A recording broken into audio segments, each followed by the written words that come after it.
They are going to keep calling for you. Are you the only person in Nigeria that counts? Well, police. I think the struggle with the police started with a vulnerable section of what you can call the police force.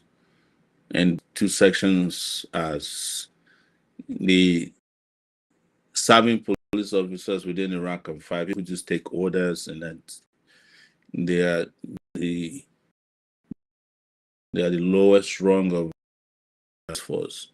But most importantly, is the retired are completely on the verge of being wiped out as a result of hunger, poverty, starvation, and illnesses associated with poverty. So I don't think there's anybody I need to explain to that don't like the police. And we have documented history of relation between me and the police and the people. But what we must also understand are also citizens of your country. They are also as oppressed as you are. And who has understood and studied revolutions very well, I'm talking about where revolutions have happened, you must know that it hastens the revolution when you also have on your side some who start to believe in your messaging, they believe in your ideals and ideology. That is one of the reasons why I went on the side of supporting. The police themselves had set up this whole struggle. They're the ones who chose the date and have been mobilizing on social media before I came in. So you have a police force in a country that's desirable of physical security, that's underpaid, underappreciated, corrupt, broken, without trying to fix it. You want to fix everything else. And then discover that everything you're standing without a foundation. And that is the reason why I went on the side of the police. And before I started fighting for the police, which you guys know was as far back as 2024, I had made it very clear that my goal, better pay, better equipping, training, general better conditions of service of the police, or preclude the police from coming under our criticism or our whip whenever they step their bounds. And we keep doing that. We're just juggling two things at the same time, fighting them when they go wrong and fighting for them so that we can have a police force that can be called the police force, because that transition with the police force never happened from they were said to enforce colonialism. We haven't had a transition from that to a people-oriented police, Nigeria police. And one of the things I would like to see removed from the world is Senate, so that I understand that the department security of to whom and for which the people is the first priority. So those definitions are important. It was a difficult decision. I have to. At the moment we took that decision, it was a progressive decision. We already results, even though embarrassingly, when I had to fight for them, they still took our time to show up in one of the most disgraceful ways, which was stealing eyeglasses and ensuring that I didn't get it back even till now.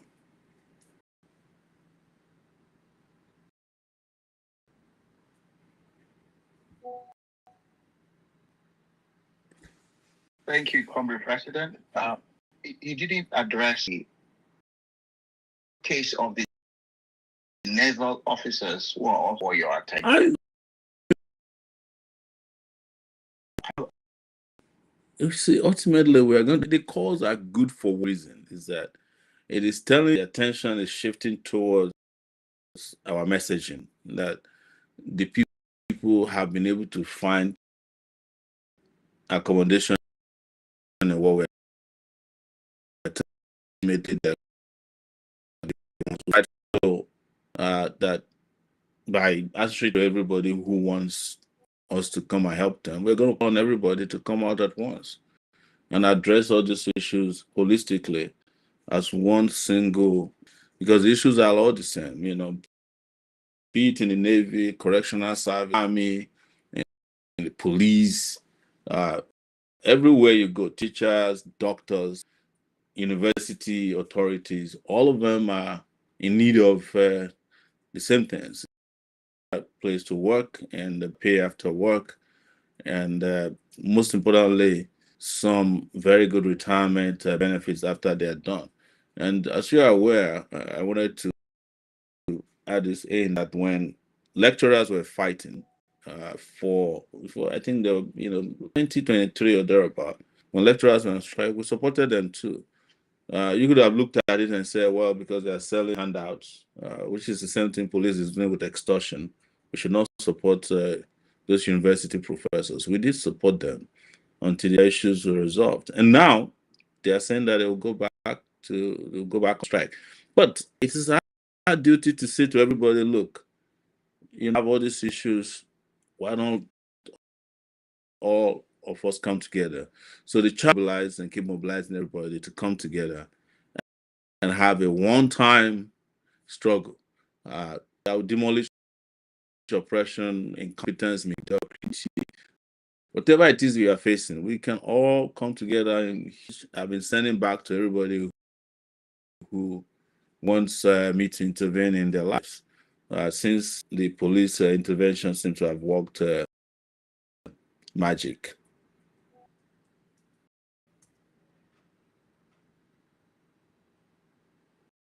Thank you for the wonderful answer, my co-host and host. Yeah, I'm around. I'm just trying to join the Instagram live. If you can please carry on, please. My sincere apologies. All right, thank you so much for that. Yeah, having said all of this, from the police protest, so far so good.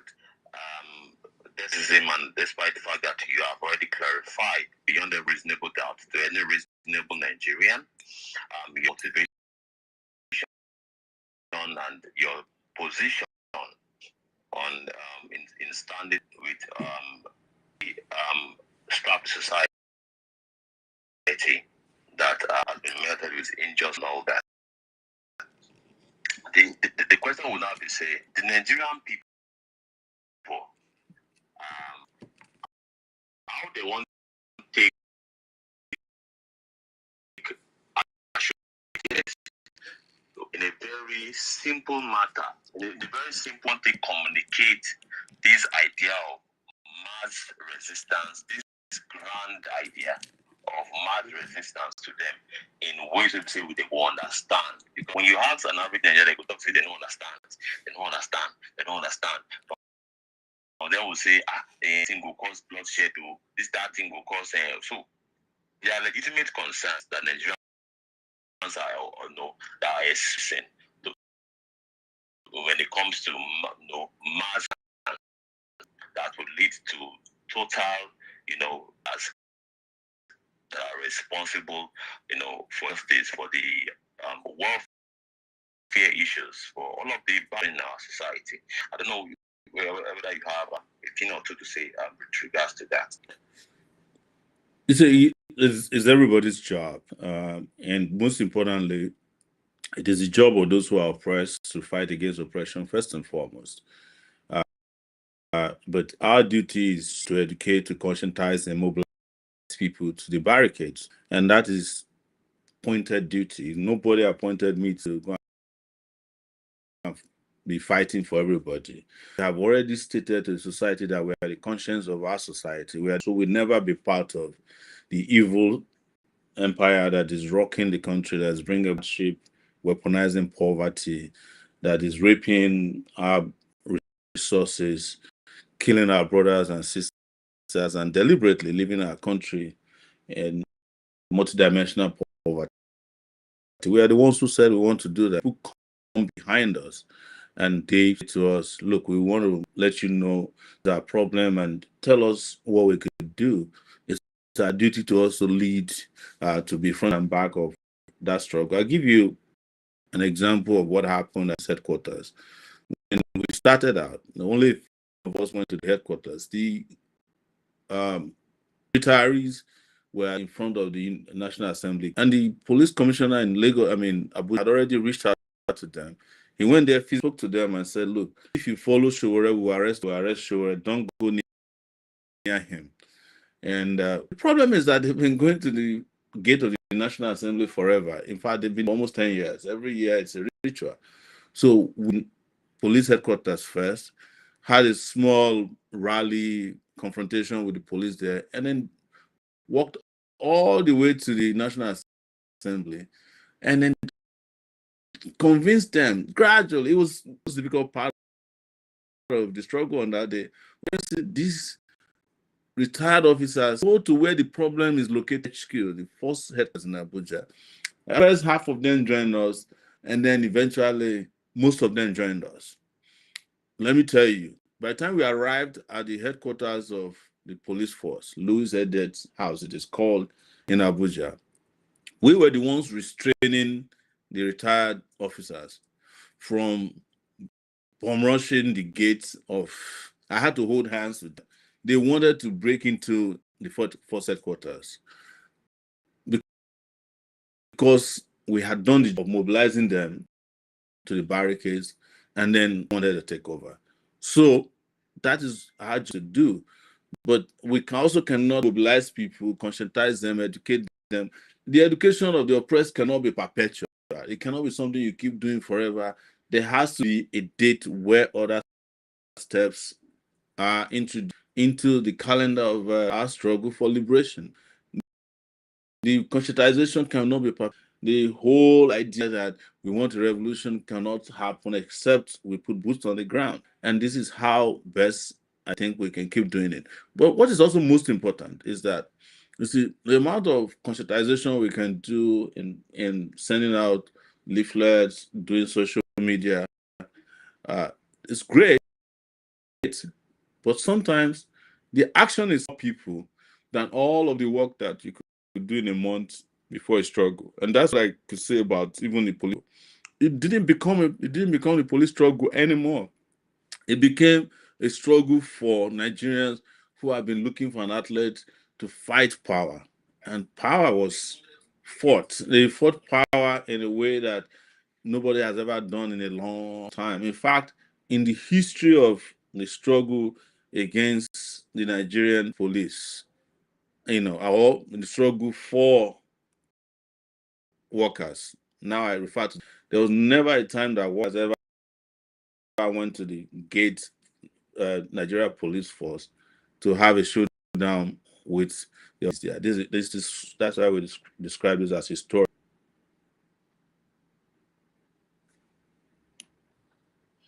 Thank you, Comrade President, for that answer. We quickly one or two persons from the audience. Thank you for being here. Without you, none of this exists. This space, this is Freedom Republic broadcast here. We'll be picking one person, but please make it short. You have 2 minutes to ask your question with your compliments. Keep it within 2 minutes. Ask your question, and our Comrade President Omoyele Sowore will answer your question. My co-host, Civic Space, please choose the first person. Only allow one person at a time, please.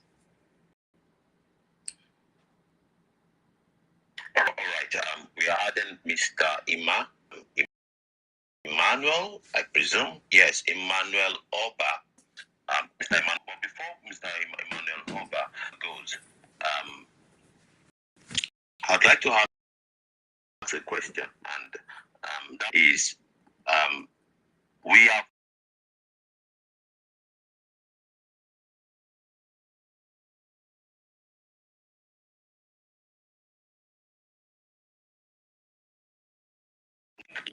history. Like in the last few months, we've been having politicians coming out and say it very that nothing will happen. Nigerians are too docile. They will make statements such as, if you line up 10 Nigerians and kill them, they will not say anything. They will make statements such as, I own a Ferrari, or I own a Rolls Royce. What about that? What about that? They are even making an accusation against one another, like the one of Wike. Actually, is Amichi's wife of getting 4 billion naira during his time in NDDC, and totaling over 48 billion naira. Getting to the hands of Amichi's wife for Niger Delta development, for developing women in Niger Delta, or something like that. He was even saying that Mr. President should release the document, right? So there are so many audacious, the audacity of our politicians now to actually, say it out loud that, whatever that is that is, that public would otherwise frown at, they say it very loud. So what do you think is responsible for this audacity that we are noticing recently from our politicians? Before Emmanuel. Well, it's I won't call it audacity. I think it's impunity, and impunity means that they look at you, look at the populace, and say, they give the populace a middle finger. And the reason is on this and gotten away with so many times, they care about what you think about what they're doing. And they can only do what's more to you, except you rise up and say enough is enough. So you're not going to get less of this impunity. You're not going to get less of this braggadocio, or as you call it, audacity of impunity. I like to call it the audacity of impunity, until the people rise up and say enough is enough. There's no alternative to resistance as far as these issues are concerned. They're telling you because they know, if you know, it doesn't matter. They don't care how you feel about any of these issues. Whether you feel bad or good, that's your problem as far as they are concerned. They have done what they got to do, and they'll keep doing what they can do. And when you see them celebrating in those celebratory moods, that you find them dancing or driving car, they're just saying to you again, with the phrase, the middle finger, and you can't do nothing to us. So it's up to us now to say, look, this is no longer acceptable, and we won't take this anymore. So until we get to that place, that's junction, you are not going to stop this. You can, we just as they celebrate, we can romanticize about how bad we feel, but until we do something about how bad we feel, there's nothing that will stop them. Something they're actually inviting us to stop, and they are wondering why. Sometimes that's how I feel.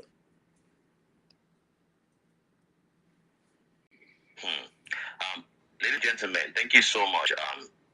Our guest, Mr. Moyele Sowore. Ladies and gentlemen, this time to actually ask for the mic. Please request for the mic.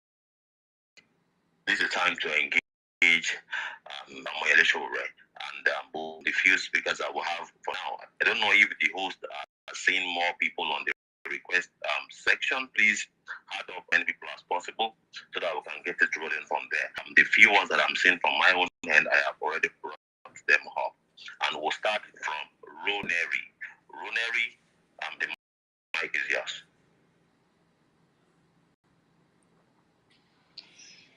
Thank you very much. Thank you, the host. My president, I greet you. Good evening. Thank you very much for all you do. God in His infinite mercy will continue to protect you and guide your going out and coming in Jesus' name. I'm not going to lie.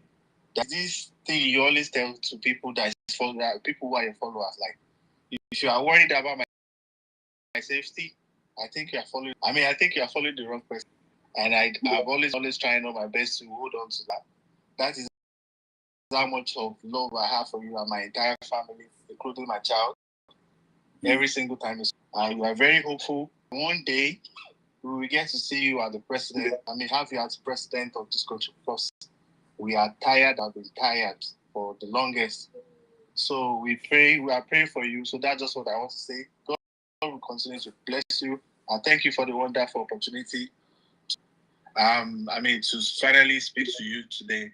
I've met you before, sometimes in 2019, when I drove all the way from Osun State to join you when you were having a town hall meeting in Akwara State. And I think we went down to Ife at the same time. So thank you for all you do. God did a wonderful job. Thank you very much, guys. Thank you so much. Please kindly drop immediately after asking your engagement with Mr. Omecho. Sir, do you want to react to that, sir? My reaction is that centered on the religious side. So let him keep pushing the prayers in that direction. But also to remind people that you can have it both ways. You cannot want to be safe or utterly too careful, and then you are doing the kind of work we do. It doesn't. This job doesn't come with that kind of package. So, but it's that the best way to save is numbers. Is for us to keep increasing our numbers of persons who feel the same way we feel, who act the same way we act, and who are convinced the way we are convinced about how to liberate our country. The more that numbers, the safer we become, all of us, whether you are offline or online. That's what people all the time. But it's about me. Don't worry about me. Thank you so much. Thank you so much, sir. Please, let's be mic as quickly as possible. Please, I'm seeing hands up. Let's have Florence, please. Let's have Florence. Thank you very much, host and co-host, and thank you to Mr. being here this evening. My question is, number one, we're really going to talk about INEC. There's so much misconception out there with regards to reforming INEC. I know your position already, and I also think that reforming INEC, but I really want you to clarify that INEC issue, because we know that they are not on our side to 2027 election, and what we are supposed to do about it, or what is really our own stand towards the 2027 election. But two is, how are we going to know when the working class have come together and say, okay, yes, this is the way forward, knowing that what the message we are preaching is the people's power. Our Nigerians, I've heard that some, like the protest. What about the other working class? How would you know that Nigerians, the working class, are really ready to take the mantle and to forge further? Thank you. Thank you. Your first question is about INEC reforms, and I'm glad you say you know my position. Anybody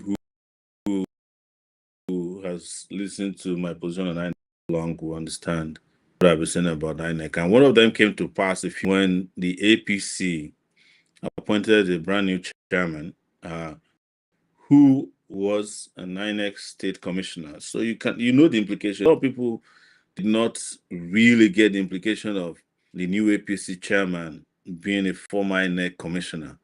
The implication is that they're telling you that we have just appointed as the chairman of our party a person who understands the inner working of INEC. And the inner working of INEC, somebody who knows all the commissioners, who have their phone numbers, who have a way of influencing them, either directly or indirectly. That is what APC just. I've been the one telling you all the time that majority of the national commissioners and state INEC recs are APC appointees. And truth is that the solution to INEC's problem is what most people don't want to hear. It's for you to prepare for the worst in the election and then hope for the best. And the moment you have that cleared out, then it will become easier for you to really understand the work that you need to do, prepare for it. But just separating INEC as an organization and fighting against INEC or fight INEC reform would not by itself solve the election problem. Because even if you take INEC out of the way, you still have the judiciary, this judge who we call black, white, and who will make someone who won election declared the person who lost and make the person who didn't even participate the person who won. You should understand that it's holistically a problem that cannot be addressed in a kinky way, which is to say, oh, we need INEC reform. It sounds great that we want to reform INEC, but you also have to reform the security agencies who are holistically and wholly involved in election rigging in Nigeria. In that pecking order is number one, followed by the DSS, the police, all these guys, and the judiciary. It is a whole gamut of groups, agencies, and individuals that are working together to deprive you of electoral dignity. And anybody, I have said it again, anybody who's going to the 2027 election with the hope that somehow a magic will happen that will provide and produce free and fair election, it's not ready. It's not ready. That is the truth. But you must approach the 2027 election with determination that has never been seen before. And that is why we've always said in our movement that when we ask for a revolution, it will come by two ways. It will come before election or during elections. And it's up to the people who are up against to choose which one comes first. That's why we have never did that when it comes to our revolution, because we understand very well, and this, we're not just making this up. We understand very well that elections, as we expect them, are not going to happen. And the people who are in control and command of Nigeria today don't believe in free and fair elections. Our party, for your information, participated in just a local government election in Lagos, maybe 2 weeks ago. And you saw what happened.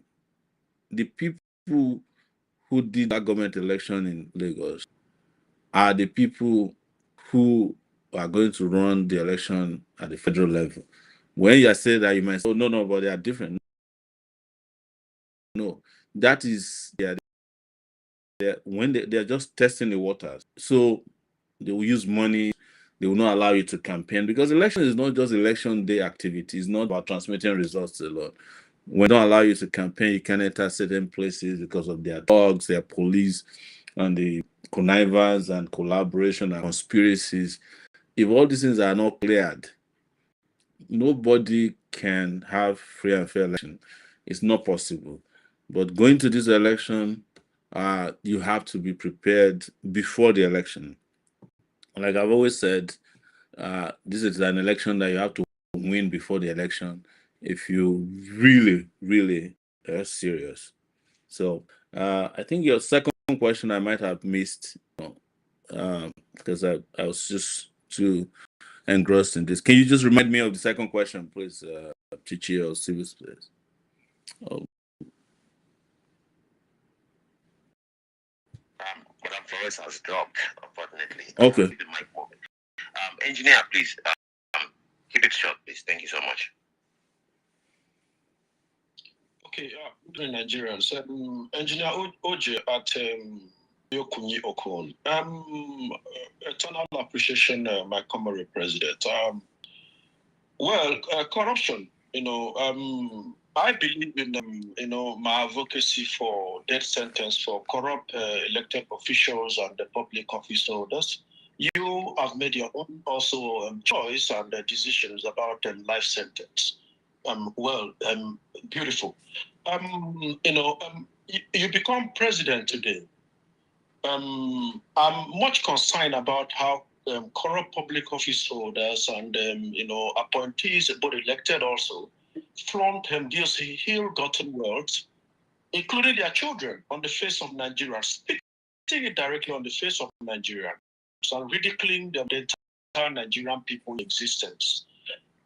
And I know that you make your statement clear about probing past government. Do you also put it in your program as the president to prosecute people and also recover the looted fund even from the fourth to fifth generations?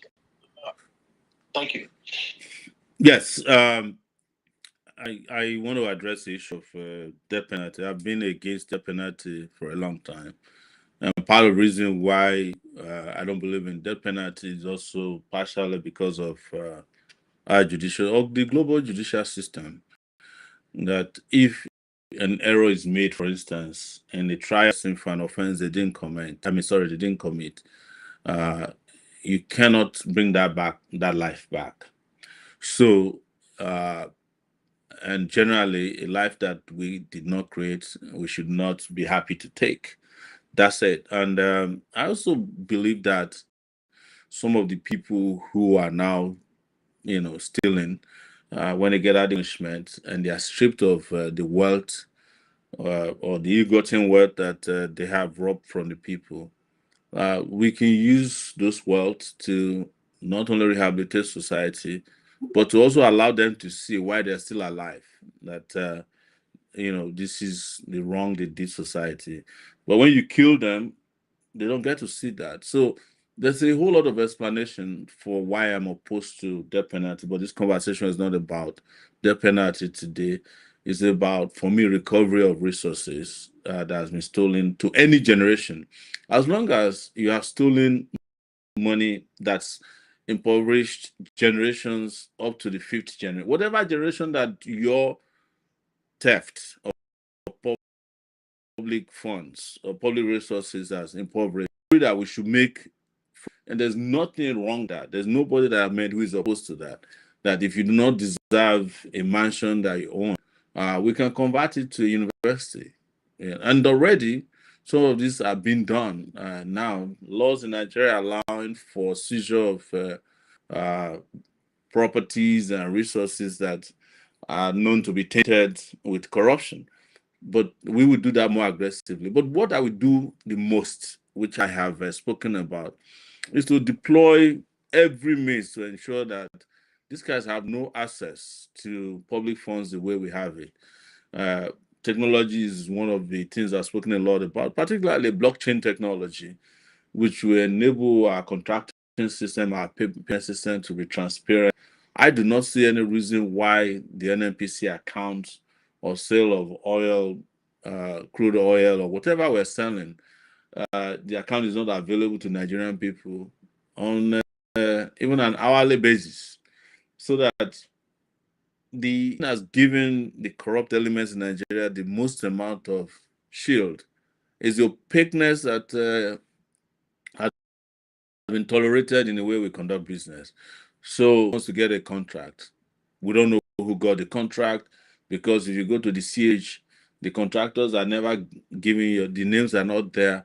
I will make it such that every company that is registered in Nigeria, you can, without having to hire a lawyer, you can download the register of that company, who are the directors, if when they change. Same way they do in the UK, the UK company page. You can download information, including as a changing director.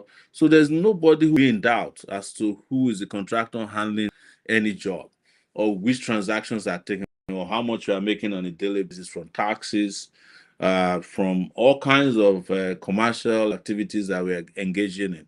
So when we do that, you reduce the amount of funds that are available to these criminals to steal and from the country and pilfer and mismanage and misappropriate. So, and then you have, of course, a very aggressive process that ensure that you know how many people are working. I've already spoke a long time ago about federal workers or any worker for that matter, that we will deploy, the necessary bio information of everybody that's working, that anybody who doesn't have bio data appropriately entering the system cannot go to a public office to work, or cannot log into a public computer to even work from home, or cannot, even students, because these are the only ways we can have the appropriate numbers of people that we should be working with and know how to pay them. For instance, within this period, I've done police agitation, found out that contrary to what you have been told, that there are 350,000 policemen, there are only 210,000 policemen that are actively in the police force. But somebody has been getting paid. Somebody has been getting paid this amount of money for the police force. The money for, Can you hear me? Yes, I'm watching. Yeah, sorry. There's an interception of a call. I don't think I should have handled that earlier. So please, those are the things that we need to do urgently, because yes, we can go after aggressively all these criminals, but don't also forget that you have criminal judges, you have powerful lawyers who will do deals, and it will look on the surface like they're fighting for justice for their client, but the truth is that they are not. They are just taking advantage of the weaknesses in the system and loopholes that they can find, and they'll use that against you to make sure that these criminals get away with blue murder. So my priority will be in this order, is to have prevention, to have better accountability for every fund that is being spent, and also to go in direction of enhancement of our prosecutorial and detection processes, in the country. So we want to find out who is moving money. We do that before the money moves out in the first place. And this also involves, border security, because we're still hearing, and this is what is known, that physical cash in dollars gets moved out of Nigeria in huge amount through certain airlines on a regular basis, with the connivance of our border agents who escort some of those criminals to take on huge cash amounts to certain countries around the world from where they are laundered. So, and also we would have an aggressive attitude towards our bankers, because there's no way money gets missing without the collusion of the banking industry. That's where the ones at the highest levels, the top managers of our banking industry.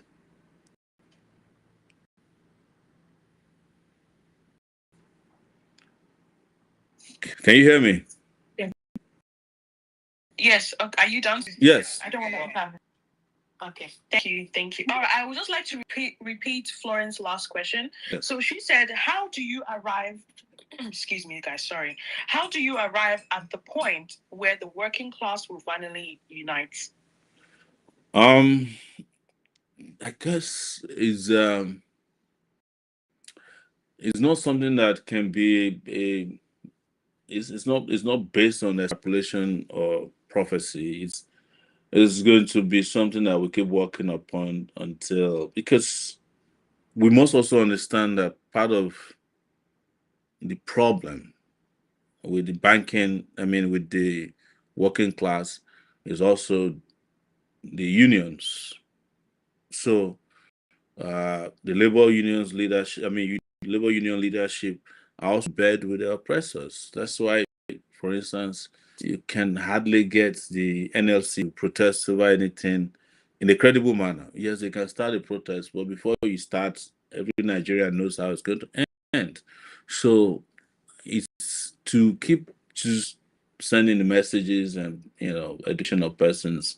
I'm glad that the movement, that's Take It Back movement at RT, consistently train new recruits and those of us within the movement already about new trends, about ideological lessons that I learned from other places, and for those who are new, to let them understand where we stand on issues and matters affecting our country. So the working class and the non-working class is who are more interested in uniting. Because when we talk about working class in Nigeria as well, it's a negligible part of the population. I wish that we can have the working class, but I'm more interested in those who have no work. I think it will be easier to mobilize those ones than those who have work, who feel like likely unconcerned because they still have some investment. Instead, invest a little bit in them to make them feel a little comfortable and aloof. So me, I'm more interested in a non-working class because if we can get them on our side, we are good to go.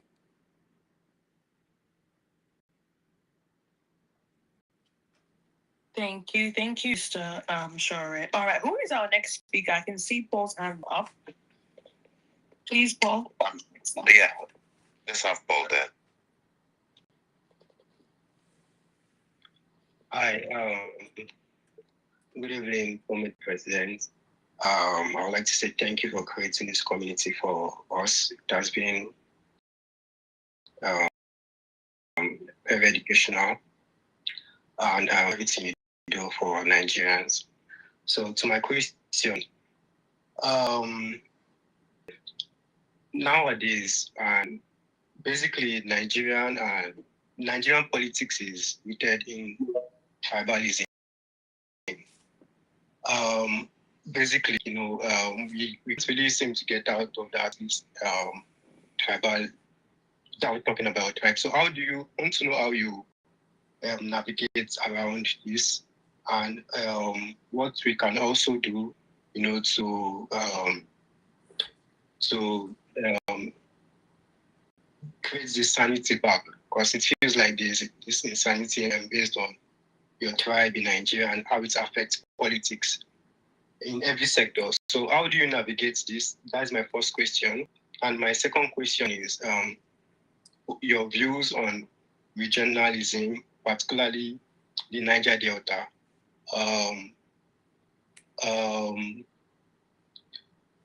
Will the country percent of its crude oil, like in regionalism? I want to know your views on this. Yeah, so your two questions, religion and tribalism. And I've always said this, and I will keep repeating that tribalism is a weapon used by the political class or the leadership, even before then, the colonial masters, to divide and control and conquer our people. So the moment you hear people saying, "No, I'm of a tribe," and you understand that they have you under a vice grip, because when you peel through tribalism a little bit, you will still find terrible hunger, starvation. Most tribal individuals in Nigeria, in terms of allegiance and loyalty, are people who are likely the poorest people, because at the top, where your resources are shared amongst these criminal political gangs, they don't speak of tribalism as such. It is when it's time for you to rise up that they remind you, or when they don't get their personal due selfishly, that they remind you the tribe you come from. But when you need roads and they sit on the table, they don't assign roads to you based on your tribe. But for instance, the biggest project in Nigeria today, and profit, I would say, is not even handled by a Nigerian. the guy handling Lagos Calabar Express Coastal Highway is a Lebanese. But the people who are defending it the most are the Yorubas, because the Yorubas have been made to believe that this is the turn of their tribe, Emilokan. But if you look at where there's poverty the most these days, the people who are suffering, there is no doubt that Yorubas are suffering as much as other tribes. But when this is going to be presented in terms of control and conquer and division, the Yoruba are made to look different to you. And that was what led me to speak about what they're doing to Charlie Boy's bus stop today. That's one of the things you see about tribalism. They will drag you into a situation where you start feeling like, oh, they're defending my interest. And you start to support what is wrong because they have been able to get into your mental space and mess it up that you are a better person because you are Yoruba. That was the same thing that some people did in the north with Buhari. But I think Northerners before the death of Buhari had realized that he came to scam them. And I would hope that more people will realize the same thing with the current regime of Mr. Emilokan, the Yoruba man who is president of Nigeria. These guys don't care about you. They are not the kind of Yorubas that your parents taught you about when you were growing up. The ones that they call Omoluabis. This ones give a damn. And they don't believe in your tribe or your creed. They believe in greed. That is their tribe. And with regards to regionalism, I'm of the opinion that each region should keep 100% of their resources, but I'm also a big believer in shared prosperity as a Pan-Africanist. That whatever your brothers have, we should share. And also, over time, and this has come to pass, we've also advised our people that the nature of resources is shifting. So, if you are in the Niger Delta region and you think that oil is a big deal, everybody needs to talk to you, want to keep 100% of your oil proceeds when they are sold. Also, don't forget that somebody tomorrow, the person with the most amount of sunshine might be the biggest controller of resources. I would imagine that somebody may also wake up one day and realize that Kanji Dam has been supplying Nigeria with hydroelectricity for a long time, and we never consider that as resource, but it is. So there's nothing special about the resources we have now, to the extent that we should lose our minds and lose our humanity. So, but I believe in each region holding on to their resources and using it to develop the regions. But I also believe in shared prosperity, that the central government, as we accept it now, should get a good amount of proceeds to manage where there might be shortfall in resources that should go to people. But it also speaks to complete control of access across board. For instance, the Niger Delta oil is sold in the international market without question. But the people who are selling gold in Zamfara don't even let us know what is going out of the place. We just hear stories about, yes, they have gone to pick gold in Zamfara. We see plane tracks or flights from Abuja that somehow dovetail into some airfields in that region, and they sell this gold. In some places, it is bauxite. In some places, now in Nasarawa, lithium.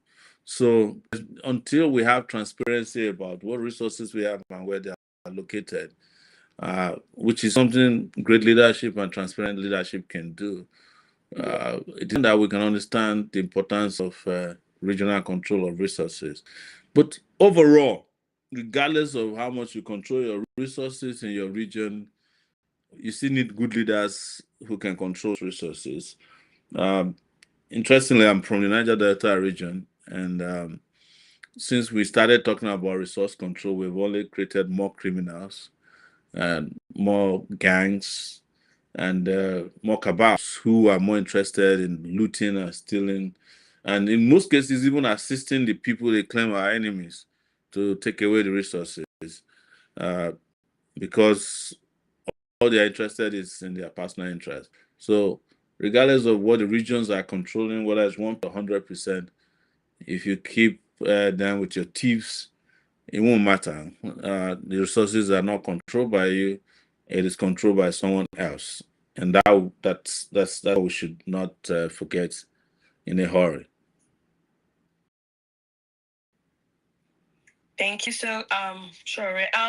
We have two questions from Talk.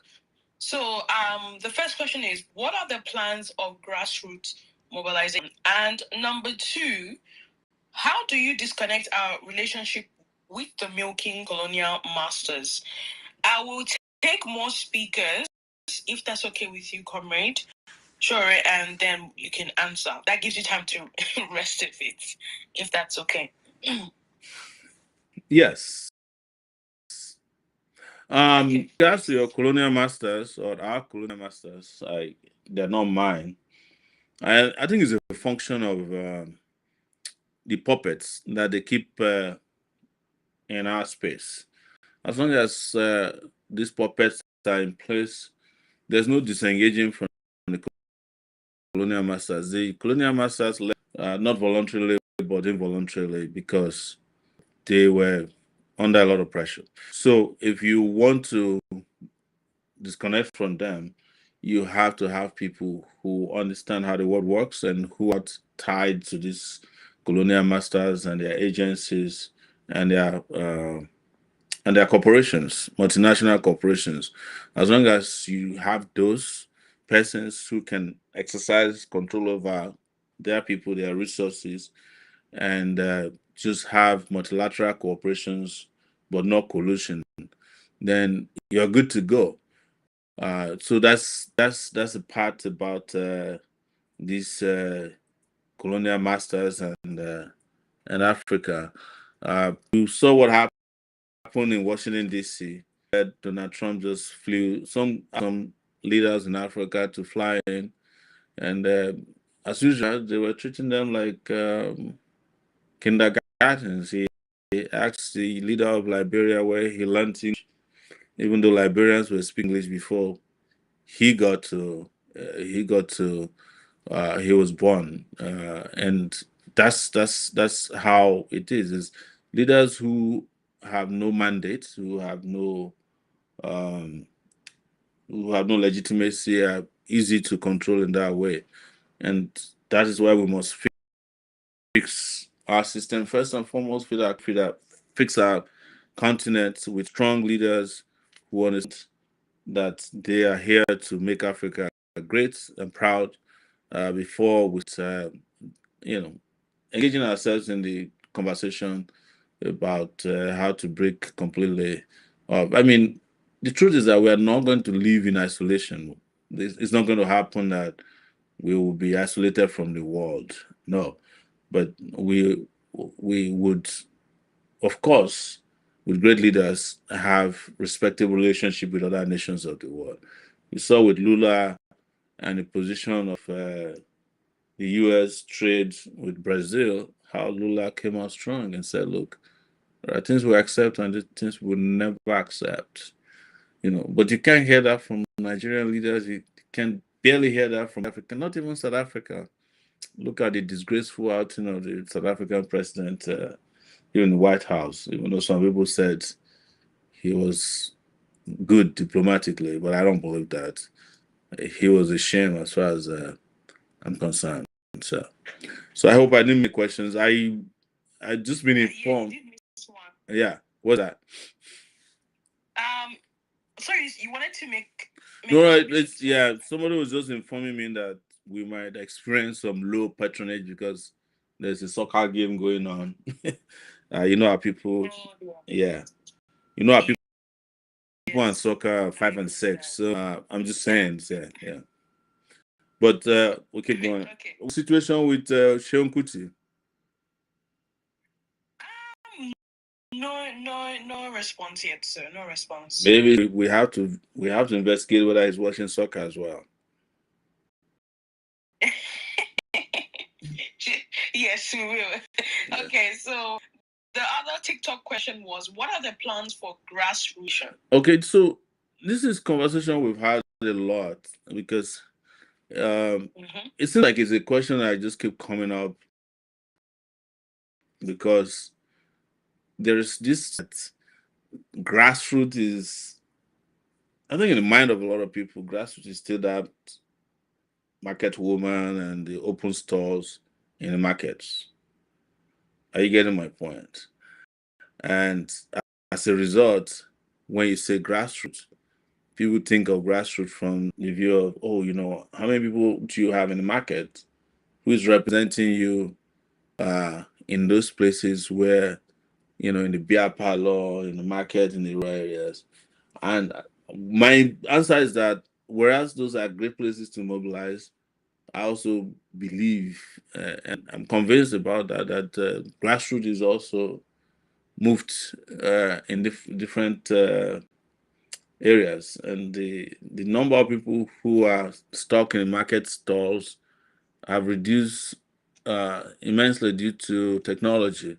So that whatever it is we are doing now, including the conversation we are having here today, is grassroots oriented because there are chains of reactions from whatever we're doing here that gets to the very bottom, somebody's mom, dad, and that the grassroots people we're talking about have also moved from offline to online largely now, and that in getting them, well, that's what we're doing now.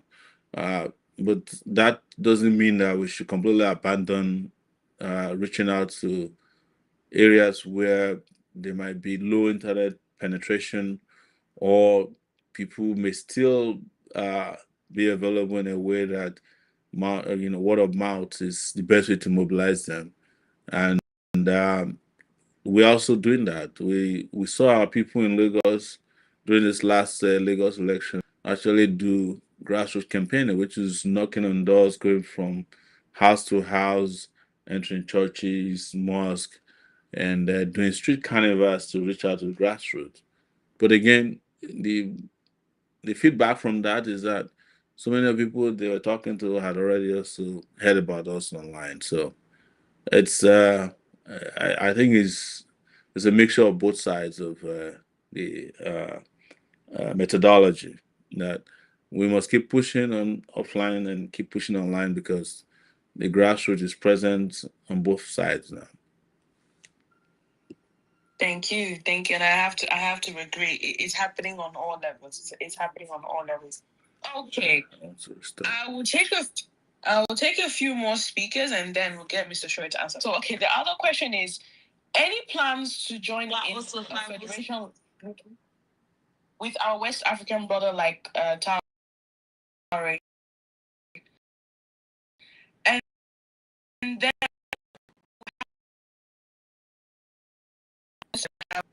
Daniel, please, the floor is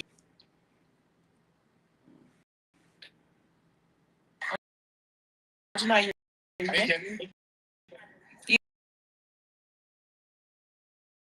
Christian, very sharp question that I only 1 minute to do. But let me say to Saturday. First, do you think your message is actually very crafted with the aim of understanding the sociological and historical of the Nigerian people?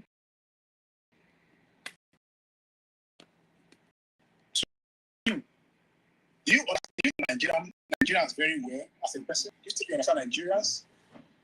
3, your party, does it spread across the local, state, and federation?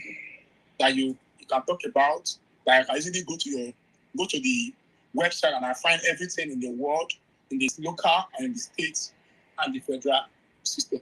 And finally, I checked online. I found out that you still maintain the chairmanship position of the AAC, and you have been presidential candidate in 2 occasions. How possible is that? Thank you so much, sir. These are my questions. Thank you. Okay. Angel, and then Mr. Shori can answer. Angel, please. You know, I want to ask that when I hope you're taking note, Chichi, since you are moderator, because my hands are full. I might lose track of some of these questions, and I hate when I don't answer questions. But we're also like broadcasting from about 4 devices in front of me because I'm technologically inclined. So, but I have support and help. But so if you can just repeat some of those questions, maybe also a good way to proceed is not to load questions so that many people can ask questions.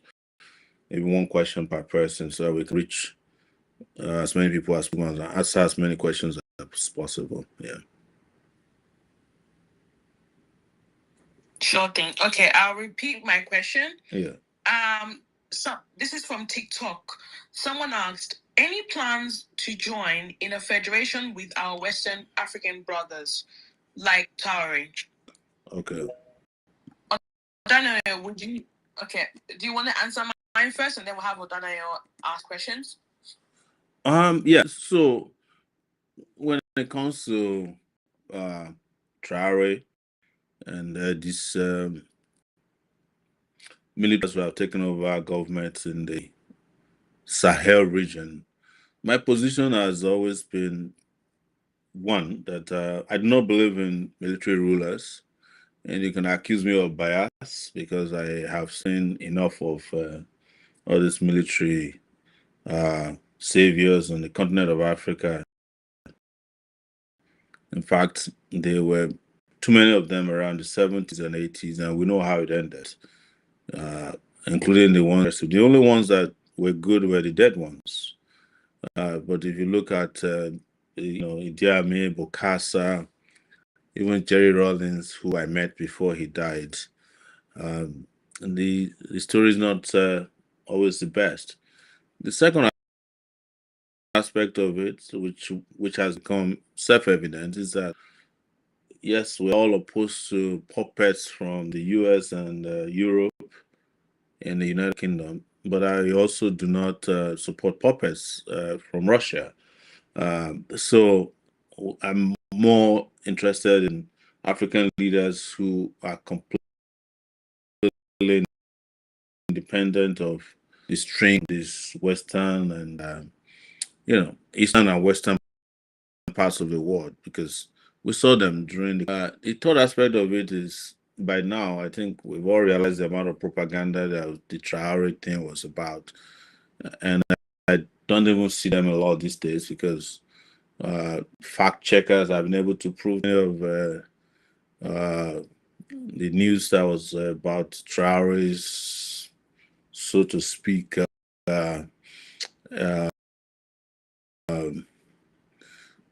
broken by what turned out to be some massive propaganda of untruths.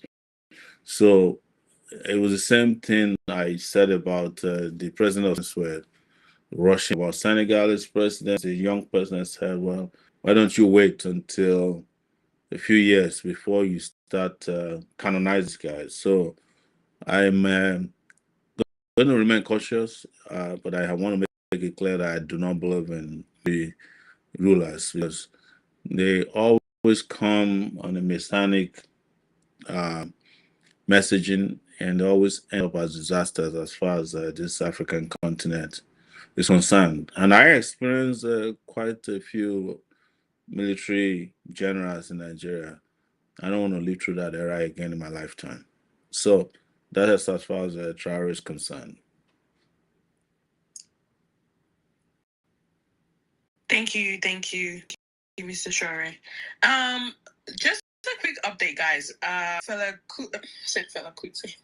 Shell Kuti just landed, but there was a delay with his flight, so he should be joining us soon. So, but yes, let's continue with our space. So, Odunayo, would you like to repeat your question, please?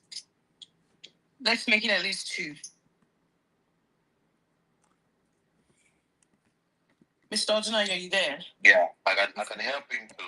I heard his questions. I can help him to actually reiterate the question. Number 1 is asking whether Mr. Shores is aware that whether his message is reaching out to the Nigerian people. All right, is it very much aware of the Nigerian, sentiments and socio-cultural inclination or socio-political inclinations, and is he convinced that his messages are resonating with the people? That's number 1 question. Number 2 revolves around the chairmanship. Being a chairman, he has contested 2 times under the party, and he is still the national chairman of the party. That this has raised concerns among some certain quarters how democratic the party is structured, right? So those are the 2 questions. Okay. So yes, now I get the questions better. He was talking sociological composition of Nigeria, if I understood it very well, and if our message is tally with this understanding, considering how Nigeria is described as a complex space. And the truth is that our messages with the Nigerian people, when I say the Nigerian people, majority of Nigerians believe in what we believe. They believe in better life. They believe in education for their children. They believe in having hospitals that work. They believe in shop. They believe in having security. They believe in having food available in surplus for their own people. And we are the only ones who have been speaking to this. But we are also up against, 2 major hurdles. One is that we are up against the people who have stolen so much that they can get their messages out there even when they have no message, which is very interesting. That people who are listening to the most are the people who say nothing. It is the paradox of being a Nigerian. And there is also the fact that we, as we discussed earlier, a lot of people have been confused based on ethnicity, based on religion. But I cannot this to brag. I cannot imagine anyone in our shoes with all the disadvantages that anybody can face, how small and compact we are, that can boast of our type of reach and influence and impact. So it's a function of having great impact, having great reach, not having stolen money to do what politicians do, and to keep just climbing against these obstacles, over these obstacles, time and time over again, and still, remaining very powerfully relevant within the system. And he mentioned, I won't forget now, about the party we have as a country, and we have party structures across the country, but I would be the first person to admit to you that we are not the kind of party that you are used to, in the sense that we don't have money to hire big offices, because we understood very early in the game, as far back as 2018, when actually we did rent offices, that we are younger, more active digital citizens who rely less on physical than we rely on digital devices to carry out our activities. And we are one of the 18 political parties in Nigeria today. And like I've always said here, when we have this conversation, if we ask you to tell 5 political parties in Nigeria, not because you know AC, even if you were asked just randomly in a quiz to tell 5 political parties, you are likely to mention AC, and you may not know the rest. So you probably have heard about AAC, LP, now ADC, PDP, and APC. And if they ask what I was, they mention AAC, or they use me as the alter ego for AAC, Shore's people or party. So that's there. But makes parties tick is a number of factors.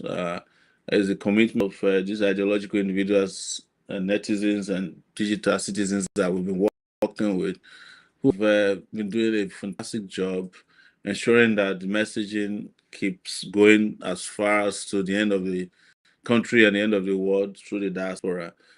We've done beautifully well considering the resources available to us in the last since the party was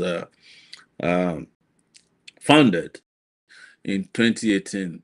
And let me tell you that in 2018, when we were running 2019 elections, there were 80 political parties in Nigeria. 80. By the end of the election in 2019, a lot of them were registered, and we're only 18 now, and AAC is still.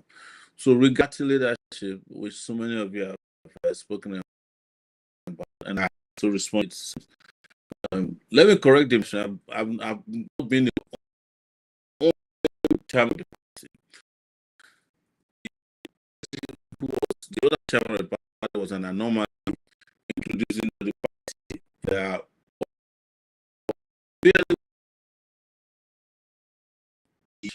In August of 2018, and I think election happened a few months later. By August of 2020, the party was hijacked completely from us. When I say hijacked, they went to a wary. Of course, they had hijacked the party as far back as February or March, immediately after action in 2019. They got who is now suspended, Justice Ekwo, to say that all of us in the party leadership are no longer there. They gave it to a guy named Leonard through Wike, the current FCT chairman. It's a long story.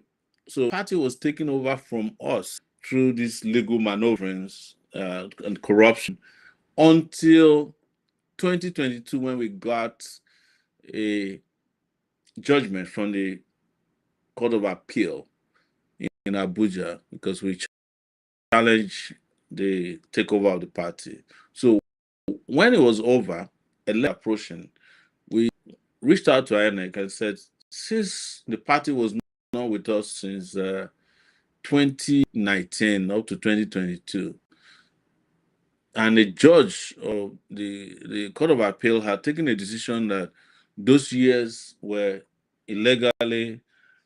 were illegal as far as the party leadership was, that we'll wait until another convention is possible, in which we'll be calculating from 2019, deduct the amount of the time that the party was not in our possession, and we'll go to a convention.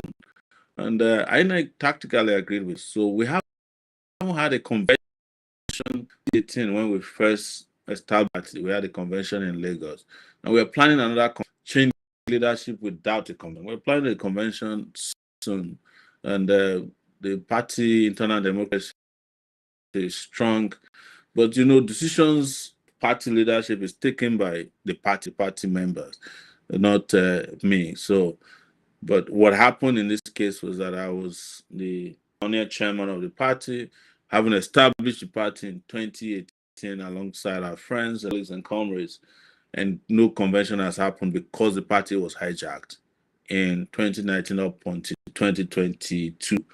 And we participated in election in 2023, barely weeks before the closing of the presidential election nomination. So we just rushed somewhere, had a nomination, and after then, we're still enjoying the grace of the return to the party, and we have now began the process for a convention. So if you're interested, join the party, come participate in the internal democracy of the party.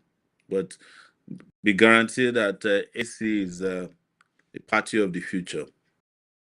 I hope this answers the question correctly.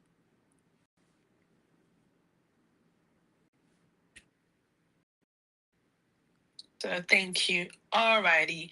We'll have please 2 questions. Let's make it quick, please, so we can have other speakers. Mr. Wisdom, are you there?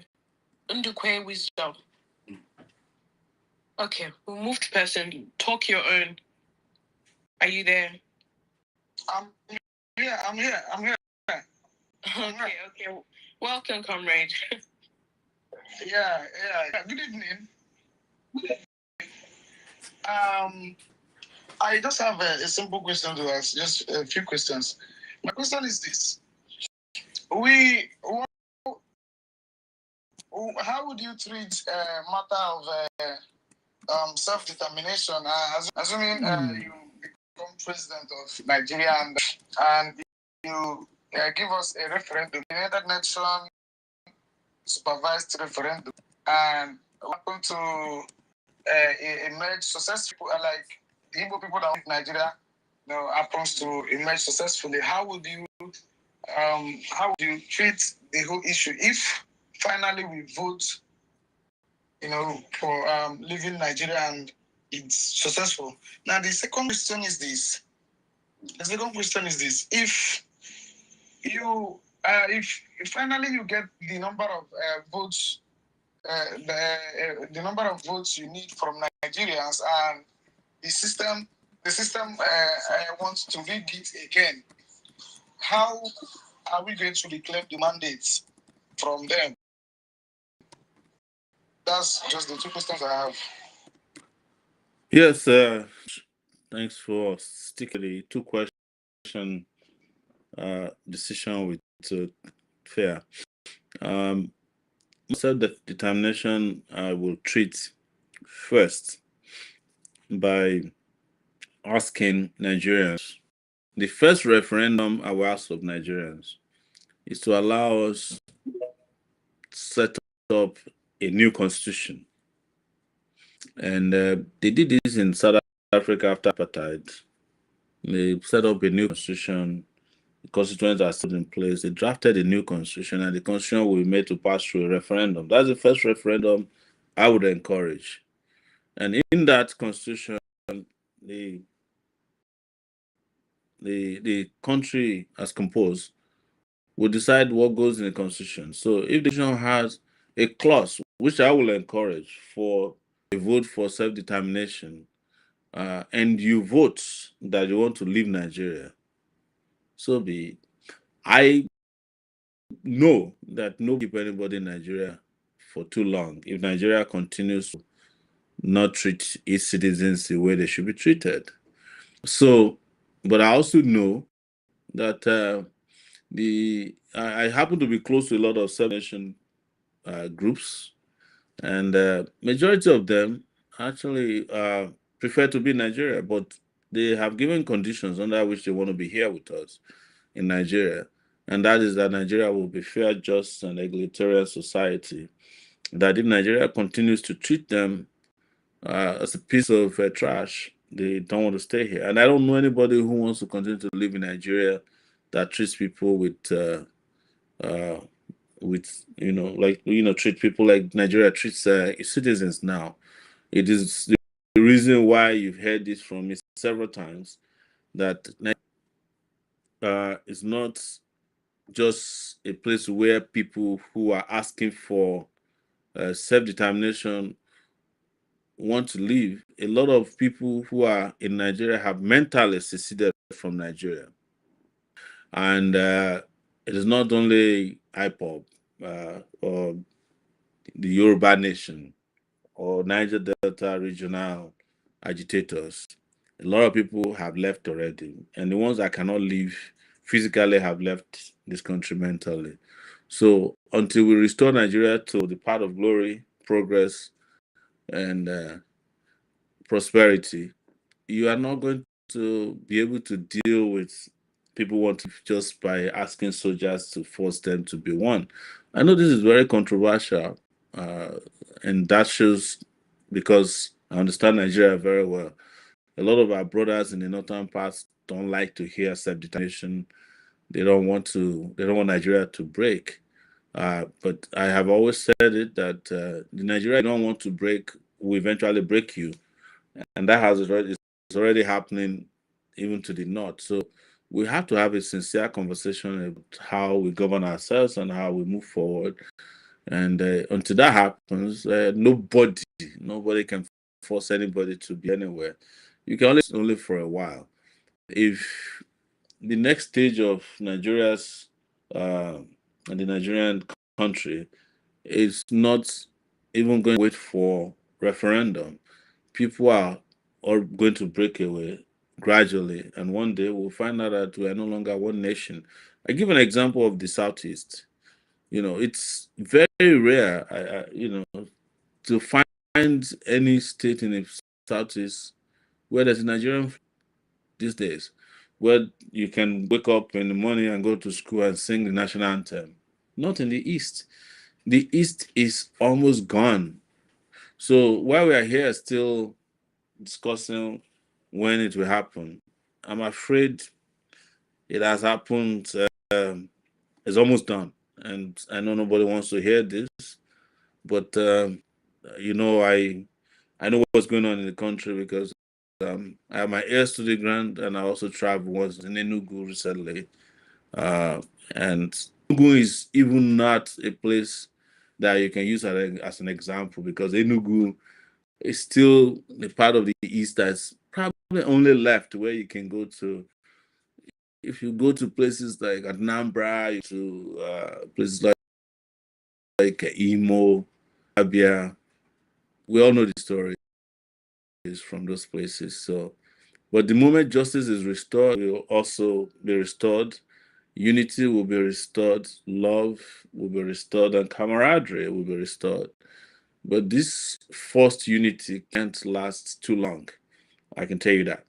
So that's my. Then the question about number of votes. If we're to the elections and the mandate is clear, I pity the person who wants the mandate because they will not be able to enjoy the mandate for even 30 minutes. And it's not a threat. It is that we'll give it everything we can. And even people I don't know, I help them to fight for their mandate. So it can't be that I'm going to have a legitimate mandate from Nigerian people and some foolish people will go and change the figures or tell me that I won the election, but they can't declare the results. And we will march on Aso Rock, and in a few minutes, you find somebody living in the country in a helicopter. If he doesn't live in a helicopter, he might live in another device. Can't say that here now, but that's I'm sure of. Yes. Thank you. Thank you. Mr. Wisdom, if you could put down if you don't have any more submissions. Talk your own, please. 2 questions so we can have more speakers, please. Okay. My chairman, I want to greet you. Please, I just have 2 questions. Number one is every year we do celebrate democracy. How do you rate democracy in Nigeria as of today? That is number one question. How do you rate democracy in Nigeria as of today? The second question is, why is it that our forces always come after those who speak out the truth? Always speak the truth. Our forces will just go after them. Why is it so? How do we stop it? That is the question I have. Thank you very much. Well, written democracy is, and the question I ask myself is, are we actually in a democracy? To be honest, if the definition is school as the government of the people, for the people, or by the people, I can't. This is not democracy. And my favorite definition of Nigeria's democracy is morontocracy. That is a government of morons, for morons, and by morons. So we don't really have what can be referred to as democracy. But what we have, which everybody has agreed that is in place, is civil rule. We have who hijacked the space by hook or crook from time to time, and they're running it, and they're usually the amongst us. So have very low rating for what they call democracy in Nigeria. Very low rating for democracy. I just don't. I don't know if it is fair to keep referring to what is here as democracy. Yes. Thank you, Mr. Sorry. Who is our next speaker? Talking on your questions have been answered, so if you could please go down, that would be great. Odana, you've had a chance to speak, so I think I'll go with Ambassador. Sorry. We are still looking for Seun Kuti. Don't forget. Yes. I'm sure you're in touch with him. On him. Okay. Yes. Okay, Ambassador, please. I think OMG came before Ambassador. He has been very patient. Oh, yes. I am so sorry. Okay. OMG, the floor is yours. I don't think he's there. Okay, we'll have Ambassador go. Are you there? Okay.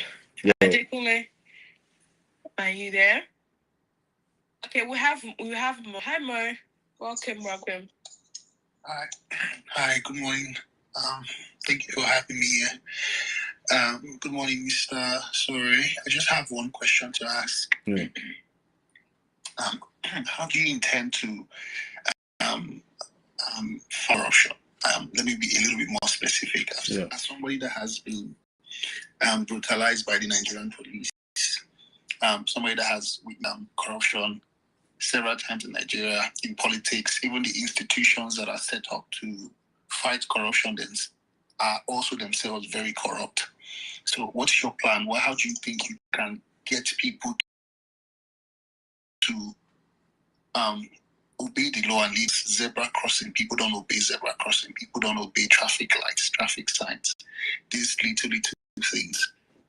Nigeria just seems like a very low place where anybody does whatever they want and they get away with it. So what's your idea about how you intend to tackle corruption, even if not completely to the extent where people can at least respect it, and the people that are meant to uphold law themselves are also held accountable?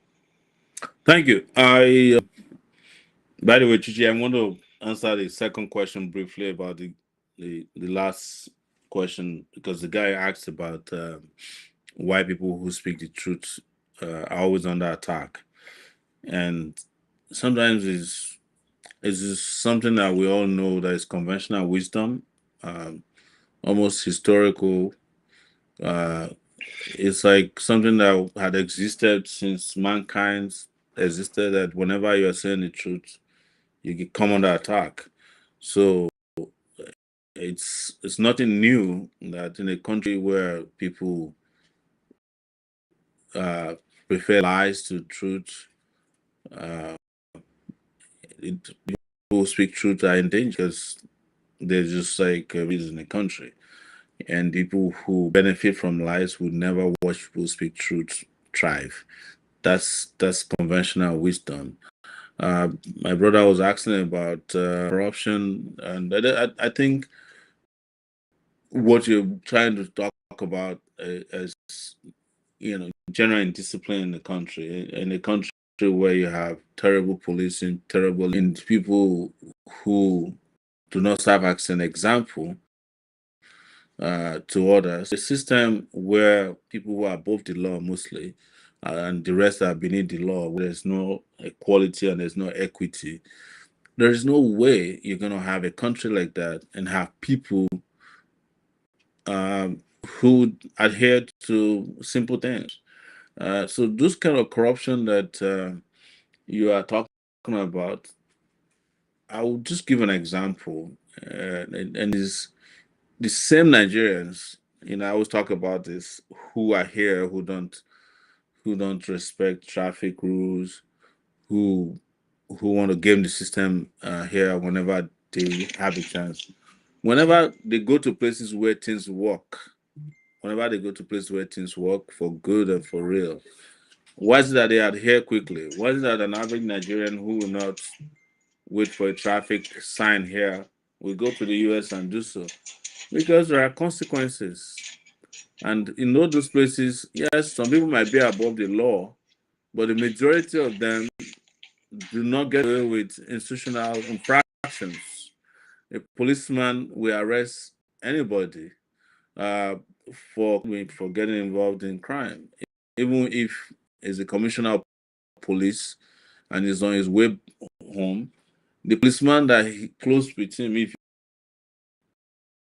active duty, will arrest him if he's drunk, if he breaks the traffic. They'll handcuff him and take him back to say he's commissioner of police. So, but here we have clear institutions who can enforce discipline and law and who are consistently able to do what needs to be done. I'm not saying that the Western countries we always talk about don't have people who are powerful, who are connected, who are above the law. But at least in their own cases, you could tell that the system is better than ours. So our job is to put in place systems and institutions that can work. And sometimes people will say, well, we don't need powerful men or strong men. True that we need strong institutions, but you need people of strong character to build workable institutions. Anybody's probably telling you a lie. So that's the way I look at how people get away with things here, and it's unbelievable. And I tell you, if you're in Nigeria, even when you travel abroad and you come back and you adhere to, you queue up, you don't do traffic lights and all that, stay here for a while. It's like an animal kingdom. It's a Jurassic Park.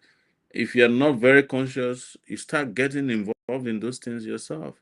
I I find that to be utterly despicable that you even have to decide or think twice about doing what's right. But that's how Nigeria is set up right now. And until we fix that and change that, nothing will change. It's up to us. Yes, I agree. Mo, do you? Yeah, yeah. No, I think that's quite clear. Thank you very much for your explanation. I think Nigeria is just because we've seen so many times countless people who break the law because they know that they will get away with it or because they know they are rich. I feel like in Nigeria where everything is a little bit more fair and nobody's above the law would be a very good environment for us to start with, to grow with. So well, thank you very much. I really get it. Thank you. Good. Thank you. All right. We have Adekunle. I'm so sorry. Ambassador. Okay. So I'm so sorry, Ade. Ambassador, please. 2 questions.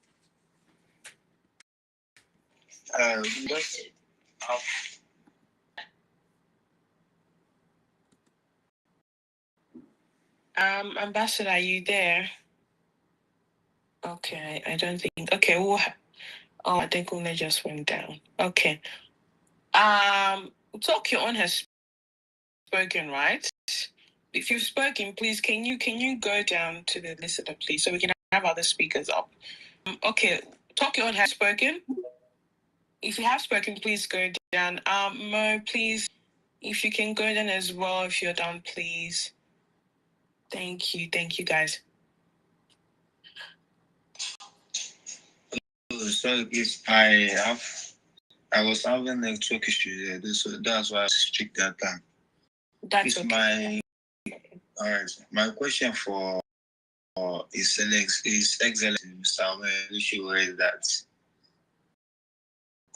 this is not about we have the right intention for the masses, but do we want the right platform where our votes will not be wasted?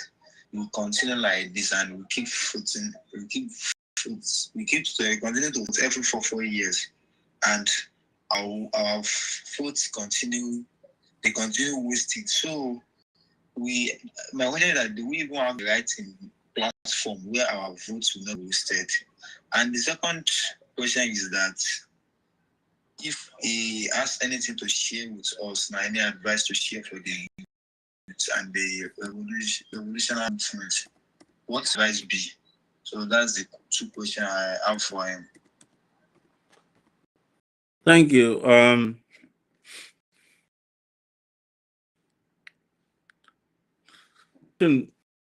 To you and to anyone who has been asking this question is a platform that is popular. When I say popular or unpopular, but huge, where you waste your life, or the one that purportedly waste your vote, which one would you go with?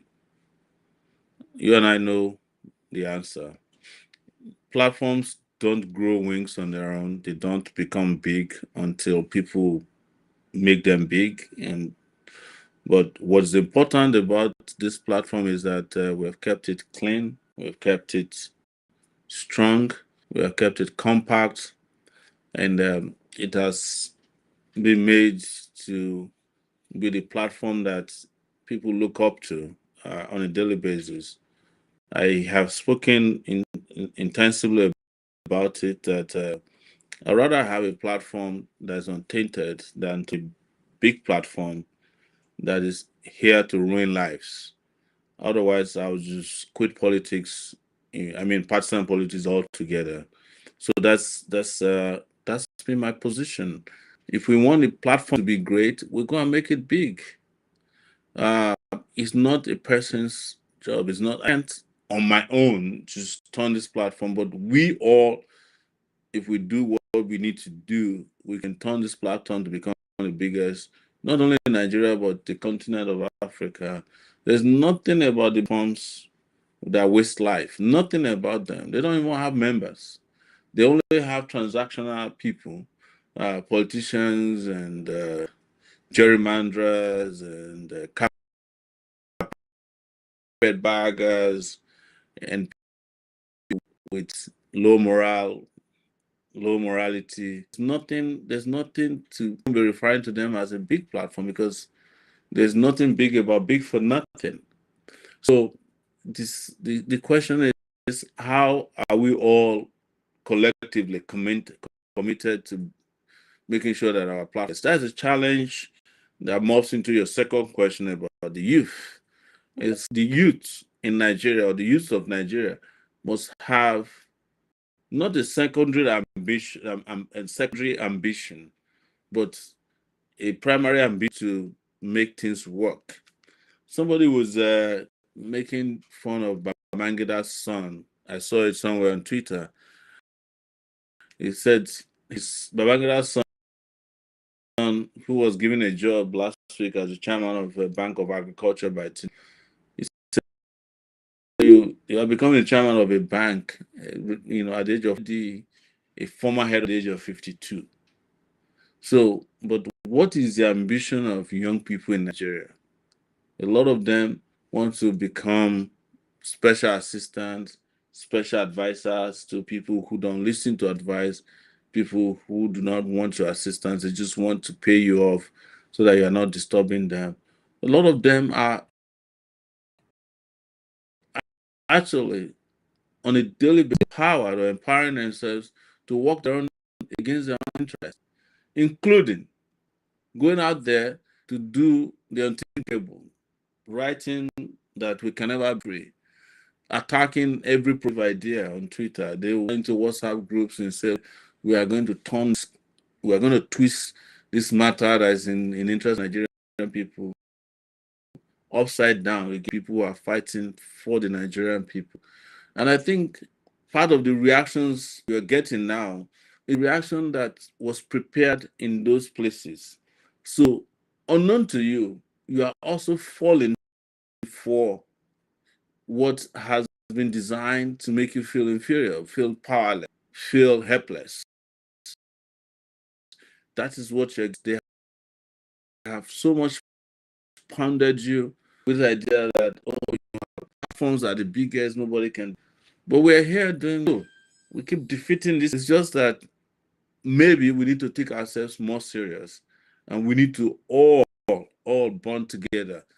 See, I can it just on this platform alone here, that where we're speaking tonight, I have to my left a broadcast that is going to 6,662 people. I have so far on TikTok over 46,000 IK reactions. We have on Twitter here some 59 people listening. But by the time we are done, the number would have grown. So all of us just here tonight, if we are determined, we can reach millions. But that determination is what you have to decide to. Nobody can enforce it. Nobody can force you to have it. But it starts with you and me. I took this decision a long time ago when I was alone. And look at where we are today. Even the people who would say to you that you guys are small, it don't matter. Deep down their minds, they know that we're not small people. We are not people to be taken for granted. That is why they invest more to demystify us. And that is why we must not allow the brainwashing to get to our minds, because they're targeting your minds on a daily basis. You're not great, you're not effective, you can't solve the problems. Instead of you then get to a point where you are throwing problems at every solution proffered to you. I think we should change that mindset, and the moment we have more people who has the positive attitude and mindset towards, the quicker we get to the promised land. Thank you, Mr. Shori. Alrighty, I do have two questions. I'm actually not sure. Oh, I think it's one of our comrades in the group chat. So, no, from X, my apologies. So someone asks, many Nigerians are losing faith entirely in elections. In your view, is there still hope in the ballot, or should our focus shift elsewhere? Number two, we always hear that Nigeria is rich, but Nigerians are poor. So who exactly is Nigeria rich for? Who benefits? Who benefits? You know them. Nigeria is rich for the wealthy. Well, they become wealthy because of connections that they have, because of the patronage that they get. They come from the families that some of them come from. Some of them do it by way of even conjugal association. They marry to each other's family even when there's no love, but for business. So we know the people who Nigeria is rich for is about 1% of the population of Nigeria. And Nigeria has almost 99% of its dimensional poverty. And you, me, workers, and make you poor, the easier it is for them to do for whatever they want to use you, which is sometimes they use you as billboards to advertise your own by giving you a piece of clothing that they have their faces designed on. They ask you to carry flags for their party even when you don't understand the name and the ideology of the party. They ask you to sing and dance for them, and then you end up waiting after elections in front of their houses for handouts. So it is a great paradox, a terrible paradox for our own people. So that's the reality that most Nigerians are faced with in this era, and it's very very sad, very sad for our people. We keep recycling the same terrible people, the same terrible politicians, the literate, the disorganized, mediocre politicians in our country. And even when we're supposed to move away from this kind of conversations, we keep tying ourselves down to conversations that are irrelevant to our development. And that ties into your first question about why people are losing faith in elections. Why would people have faith in an election? You know the results already, even when elections have not been held or had. The other part of the question is, should we move elsewhere? We've been saying this for a long time. That is the idea of Revolution Now, which we started in 2019. We have said it, and some people don't like to hear it, that elections by themselves, going by what we know of elections, all of us know this truth, cannot work for us. You know, that if you are going to have election work for you, it has to be more than just elections as they are, as we know them. It has to be a revolutionary moment that cannot be messed with by the ruling class in the country. But elections by themselves, as we know it, as they are designed, as they are already being proposed by the ruling class, whether it's the ruling party or the coalitions that they have set up, by which they have been bamboozling and, you know, blackballing Nigerians in recent times, are going to solve our problems. Can you imagine the amount of energy some of you have spent in discussing coalition? Even when we saw through them early in the game when they started, people were telling us, "Oh, go to the coalition. You know, if you don't go to the coalition, you are the enemy of the country." It's the same thing that happened in 2020. It's the same thing in 2015. The same thing in 2019. Same political class members will set up fake, bogus platforms that they call political parties or coalition, and they have you tied down to it. They lowball, this into your space, and you are all held up just discussing, fighting over things that don't concern you. Imagine the people who have been loudest about coalition, 3 months ago, a month ago. They have even pulled out of the coalition because they knew that the coalition wasn't going to work. But they are organized in their scheme, because these are Ponzi schemes, to confuse you, and that's what they've done a good job at doing. I don't know. Some people have registered in. I have some guys who have registered in 3 political parties in the last 3 months. Well, some of them followed their SDP. Some followed some of them to ADC.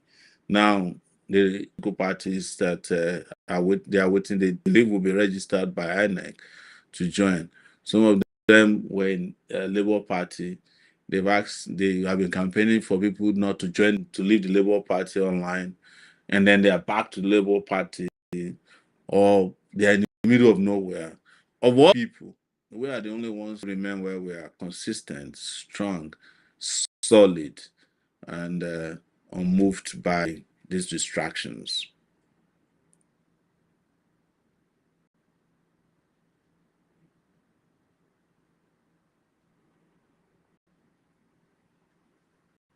Thank you so very much, Comrade President. Thank you. Let's take the next speaker, please. I think Adekunle, please. No, Adekunle, please, because it's been taken many times. Yes. Adekunle, 2 questions, okay?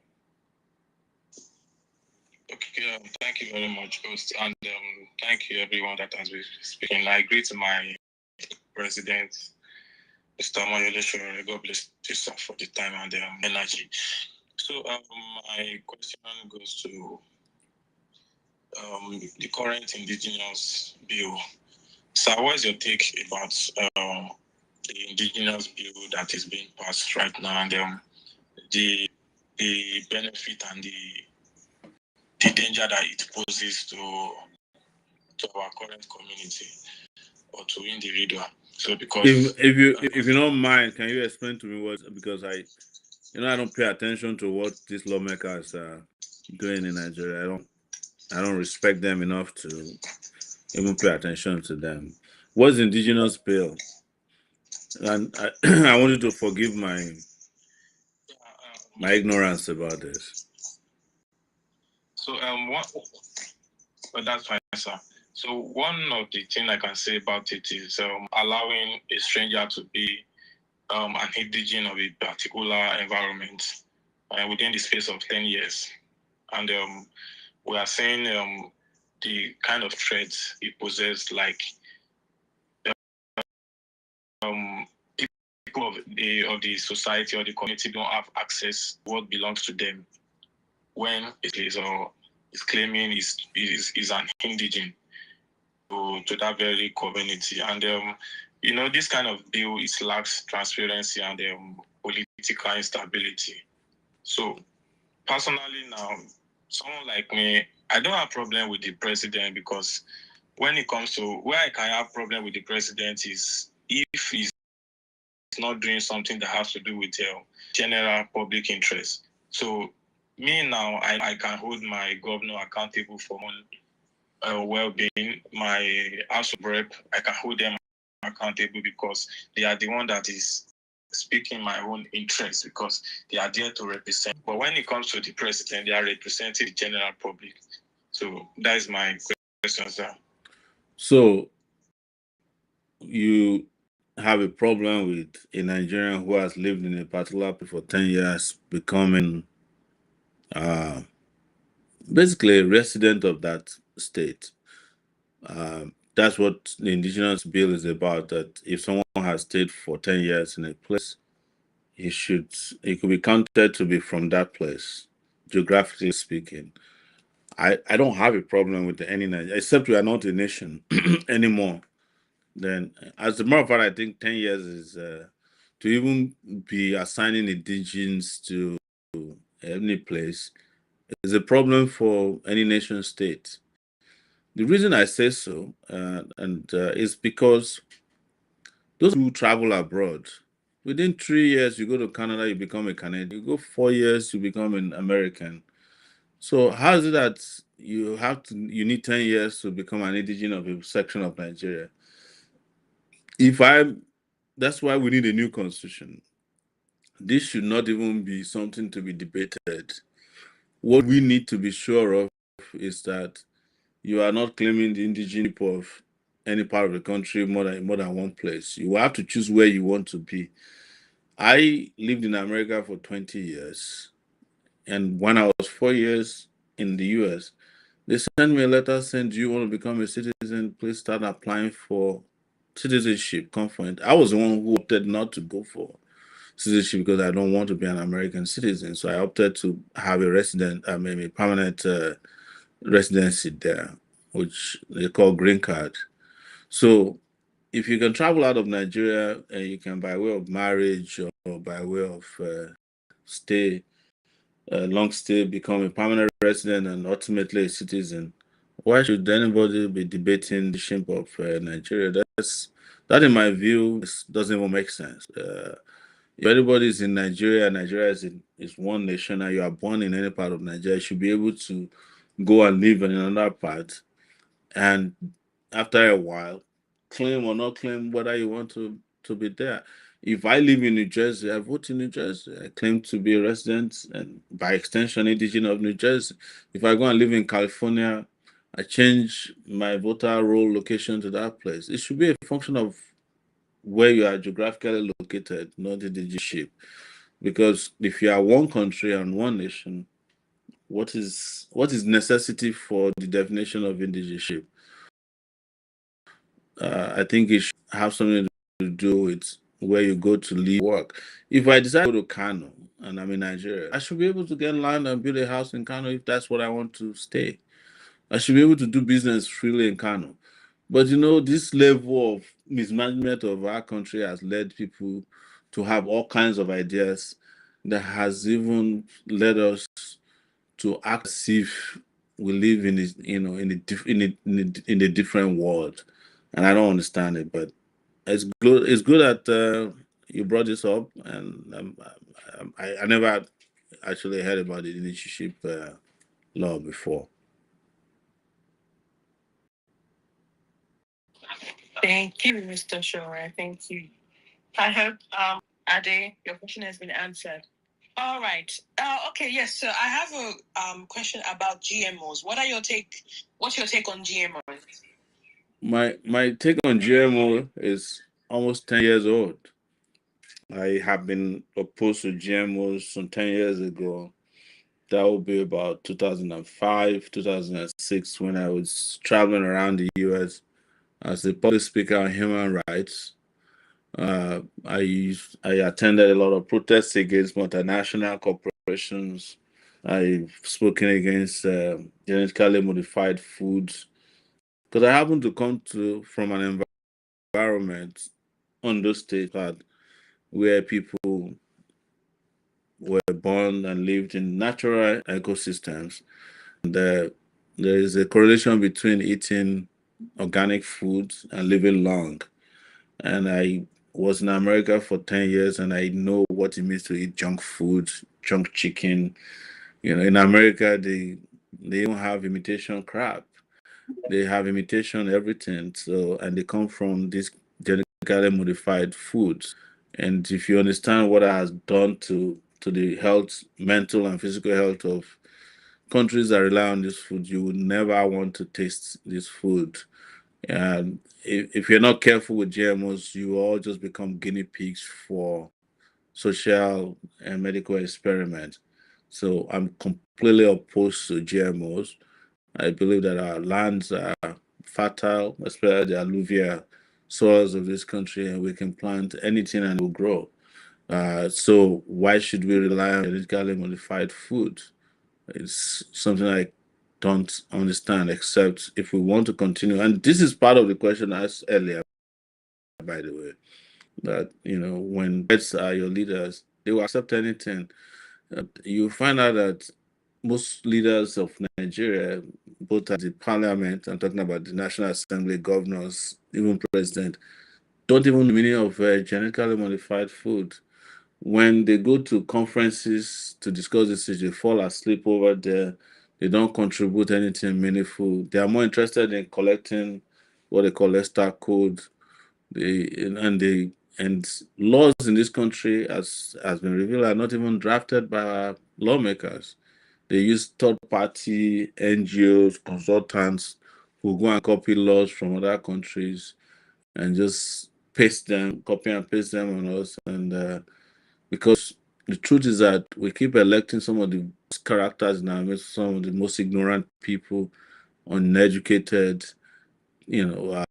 foolish people to lead us, and the majority of us who are smart, so to speak, are on the complaining side of things.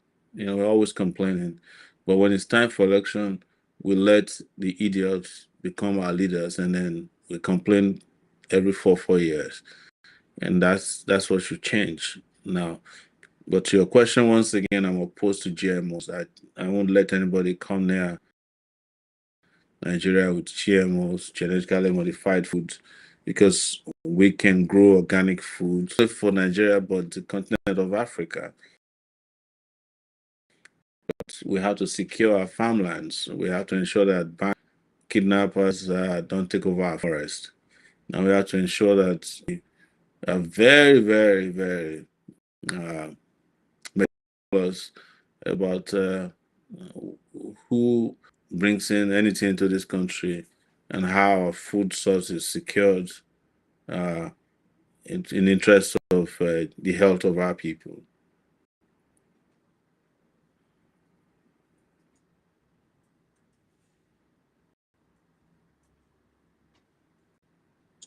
Are you there, host? Who's there? We're only here, but I've been here for like 3.5 hours. If you don't Hi, mind. Dollar. Hi, Dollar. Please, please, we're just trying to remember our rules, please. Your turn will be coming soon, please. Thank you. It's all right. You don't have to worry about it. I've said my mind now, but bye. Okay. Thank you, Dollar. Thank you. Like I said, please exercise some patience. We'll get to you soon. Thank you. My co-host, can you please moderate for a few minutes, please? I'll be back shortly. Let's take speakers, please, shall we? I also host. I also need a to-make just so I can charge my devices that's on TikTok. I need to get a charger, a different charger.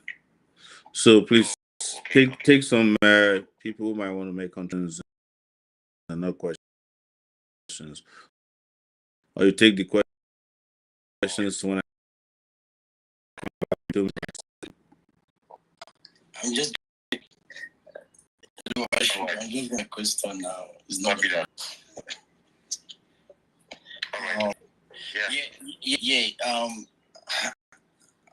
Good evening, everybody. Thank you for having me on this space. Thank you for hosting this show, Civic. Thank you for everybody joining this space. My question is that I know Gabashu is not here, but he will be back and he can ask him this question. It's mine. What will he say about the LGBT community, okay? And will he legalize them to have freedom in Nigeria? You know, does he have a soft mind for the LGBT people? And my second question is, as a former presidential candidate who aligns with AAC, does he intend to have any coalitions with any political party to prepare for the upcoming 2027 elections? Yes, these are my questions. Please, I'll wait for Mr. Shogore to get back and answer. Can you come again with the second question, please? Oh, my second question is, as a former presidential candidate who aligns with AAC political party, intends to have any coalitions with any political party in the 7 election? All right. Noted. Yeah, so those are my two questions. Please, about the LGBT, I would really like to hear from our show, because I know people from Nigeria, they don't really like the, homosexual and all that. But I know there are a lot of them in Nigeria. They also need to come out and, have their own freedom. They are humans. They need to express themselves. Transgender, they need to be free. We don't have to bully them and all that. So thank you so much. Yeah. All right. I think I'm back now. Can you hear me? So I know you asked about LGBTQ, and also your second question was what? My second question was about coalition. Yes. Yeah, coalitions. Yes, correct. So, one thing we must admit about the Nigerian society when it comes to choice in terms of sexuality is that we are pretenders. We pretend even about being straight. So also other sexual orientation, because we are a heavily cultural and religious society, and because religion takes precedence over reality, people tend to be antithesis of reality. But what my position has been about sexuality is that we have so many problems in Nigeria that my least concern is who is sleeping with who. The reason why we are discussing sexuality in Nigeria is because some people felt it was so necessary to go and make a law to regulate who is sleeping with who in Nigeria, which is in accordance to the pressure of election or the pressure from the religious, the little time that I've been in Nigeria, particularly in the last 5 years or 6 now, since 2019, I found Nigeria to be heavy sexual, I mean, to have a huge presence of people who are gay, uh, lesbians, and whatever you describe in those 4 letters, they're here. So why is everybody pretending about it? And not only are they here, they are a lot of them are lawmakers. Some of them are governors. Some of them are everywhere at the highest levels. Fine. In fact, it's likely that even the people who are pushing for the laws against LGBTQ are themselves just pretenders. So, but that's Nigeria for you. My position is that I am not going to waste my time trying to criminalize who people sleep with. We have a duty to ensure that our society is not living in predatory space or conditions that are for straight or gay people.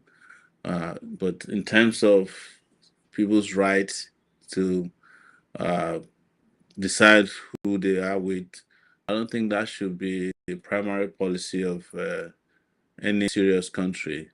And I'm not saying this because I lived in America, because I know people will say, oh, it's because that's what America did to show it. No, it is because I don't want to be a pretender. I don't want to be pretender. People who are not engaging in this in this preference. So I just want to answer your question directly.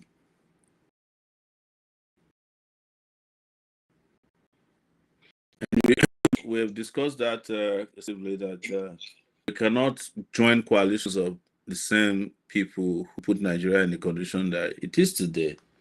Those are coalitions that are going to sink Nigeria deeper into crisis, into debt, into economic quandary, into physical and emotional distress. But we're willing to join in with people who believe in progress and development and shared prosperity, people who believe in transparency, accountability, people who believe in peace, not peace of the graveyard, but real peace for and development of the Nigerian populace. Those ones will join coalition with. That's why I wish that Sheung Kuti was here, has joined us, because they are also trying to start a party in the movement of people. I would love to join to be in coalition with them. We have, in fact, recently received a lot of requests from not political parties, because when you see political parties in Nigeria, so many of them are owned by people in government, or they're owned by other parties. We've discussed before, for those of you who listen consistently to my position about these parties, because I go to their meetings. I'm part and parcel of these political parties in Nigeria. I've been a chairman of a party for years now. And with meetings, and you'll be appalled these parties are all about. Lacking in ideology, character. It's just business people, transactional people who are there to get whatever they can as quick as possible. They're very fleeting in nature. They can't stand in one place for too long. They can't take any position for too long either. So that's what we have here. So, but if there are political parties with the right orientation and the right persons of character and ideology, we will hop into their arms as soon as they show up, and we'll let you know. And if you know of any, you should let us know as well.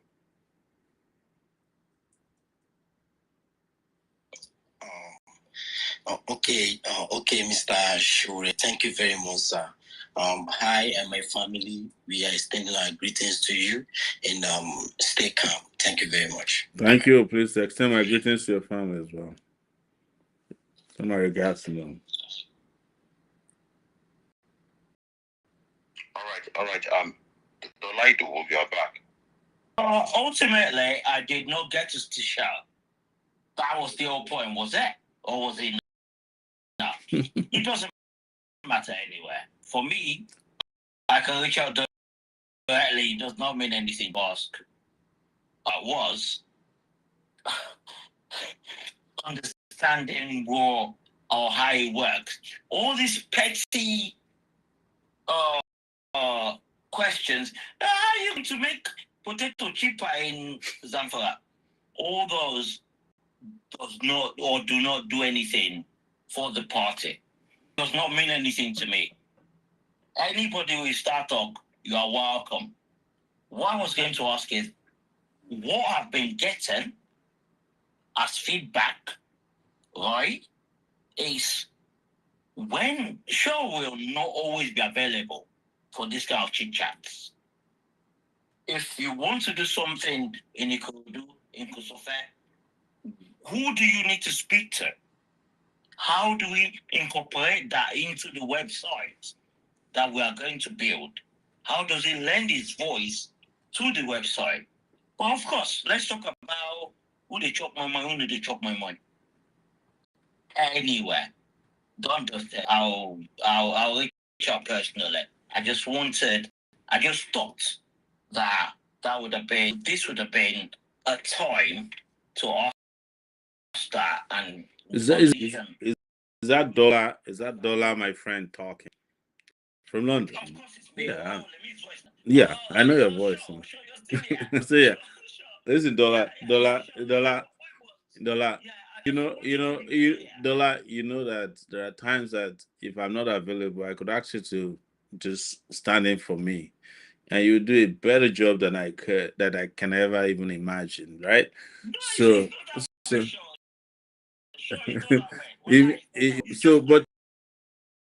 but I'm not. I want to agree. I just want to also bring you up to speed that a lot of work has been done. In fact, we're supposed to have a new website. Hoping to also create a mobile app that would do some of these automated requests that people have, or so keep an eye open for it. We're doing the best we can within the circumstances and the concept. Yeah. Myself, Saidi. Saidi. Saidi. You know. You know some of it already, so don't let the cat out of the bag yet. We want it to be a surprise. I'm not letting the cat out of the bag, but that was why I raised my voice. Yeah, but don't worry. The team is doing a great job, and I want to use this opportunity to appreciate them. And we'll have a website soon, and we will also be able to provide more information than is that currently available using the new website. You know that, right? So. Yeah, thank you, sure. You made my day. Thank you. Apologies on stuff about. No. You see, you always hooks up. You always turn like about show. Show always shows up. Thank you, Shovan. Thank you. Thank you so much. Dedudua, you have the mic. Hello, everyone. Good evening, everyone. Am I audible, please? Yes, you are. Go on. 2 questions, please. Good evening. Good evening, sir. It's nice meeting you. This is the first time I'm talking to you. I'm very excited. I'm a little bit nervous. Well, I'm excited to ask questions. So this is my question. Like, how do you think we can Pan-Africanize the political system in Africa? Because if you're right, the current political system has been influenced by the Westerners, and they truly want to be free from all of their colonialistic device, right? You have to like probably like find a way to like, pan-Africanize it. So that's on the other hand. And also, how do you think we could make politics more exciting to the Gen Zs, that's the younger generation?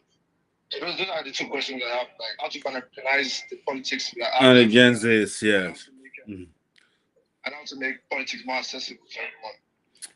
I think that with regards to Pan-Africanizing the struggle, I think Pan-Africanism has to also be upgraded.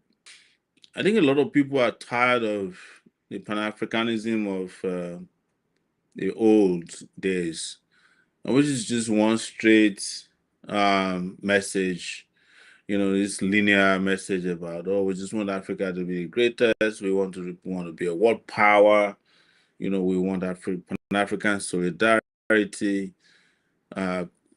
But what that has done is to isolate a lot of people. A lot of people just see it as some esoteric position that they cannot really understand. It's like only a few people are. It's like it's designed for only a few people to understand. And the moment an idea keeps flying over the head of people, that idea may not become something they relate it with distance. And that's what I see, because I've attended a few Pan-African conferences, and the people I see there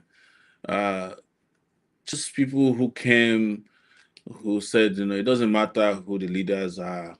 Pan-Africanism is Pan-Africanism, which is one in Africa that we're proud of. And you find some of the Pan-African leaders, both at home and abroad, then in bed with even the African leaders who are destroying the African continent. I remember going to a conference in Ghana a few years ago, and it was a Pan-African conference by the president of Equatorial Guinea. It was just a dream of people who came from the diaspora.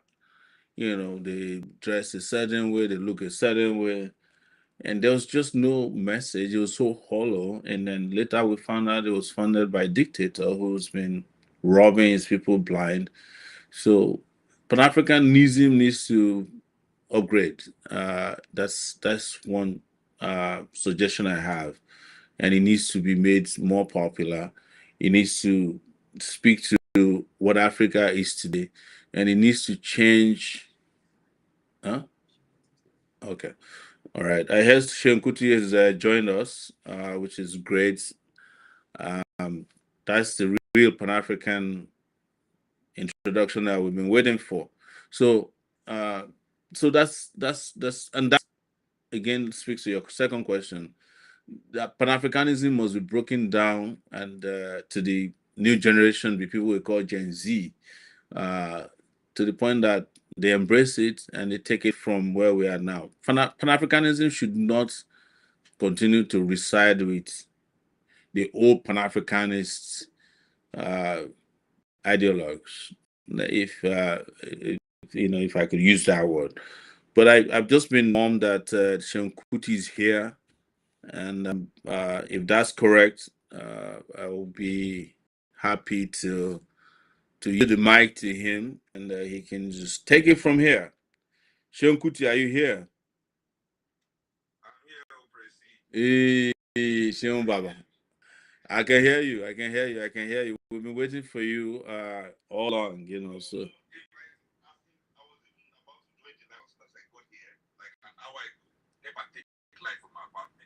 Wow. Yeah, you mean France is France has always been a third world country anyways. France has always been a third world country masquerading as a civilized country. We know that, but that's a conversation for another symposium discussion in the future. Yes. So you're welcome. Where is it live on? Is it Instagram? How do we get you to be on Twitter? Twitter space. How do you want to make it happen, Tana? Or I could just put my phone closer to you or bring it closer to here. I think you can go ahead. You can just go ahead. Is it still there? Yes. So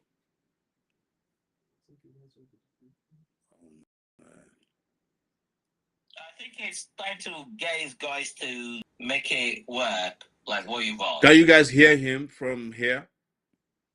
I could hear him earlier. It was slight. Yeah. I mean, he's gone off now. We're trying to get his device to be closer to my Twitter account, my Twitter device, so that we can just be playing his audio from that end and continue the conversation.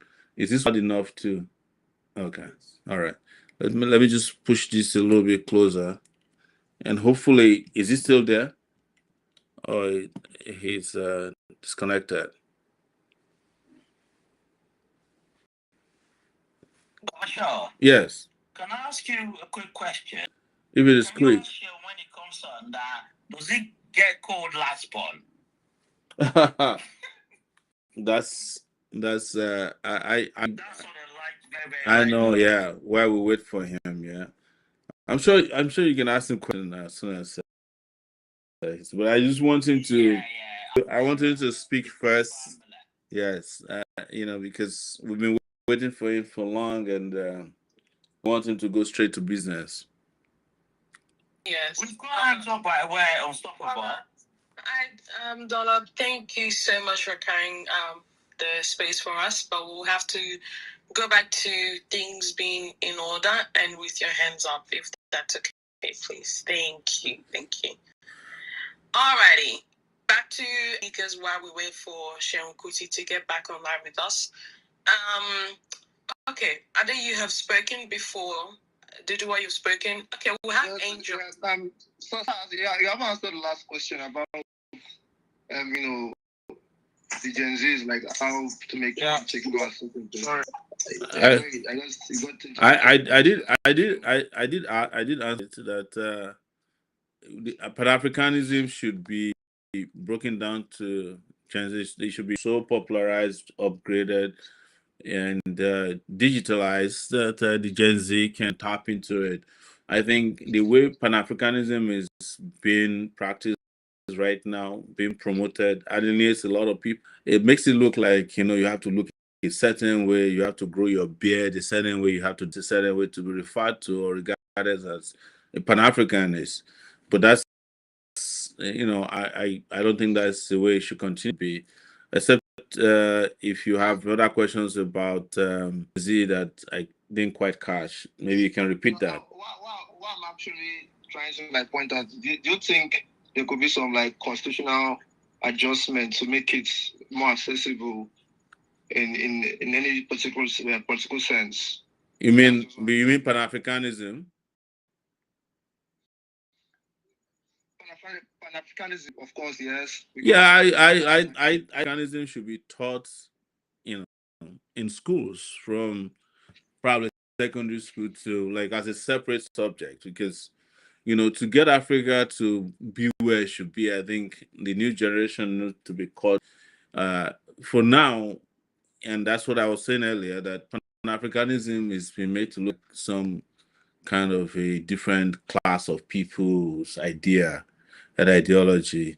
So I think we need to make Pan-Africanism a little bit sexier, if I could use that word. All right, sir. Thank you very much. Well noted.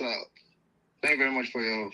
So let's keep trying. Seun, is it back? No, sir. I don't. I'm just. It's back now. They said it's back now. Seun, are you back? Yeah, I think so. Yeah.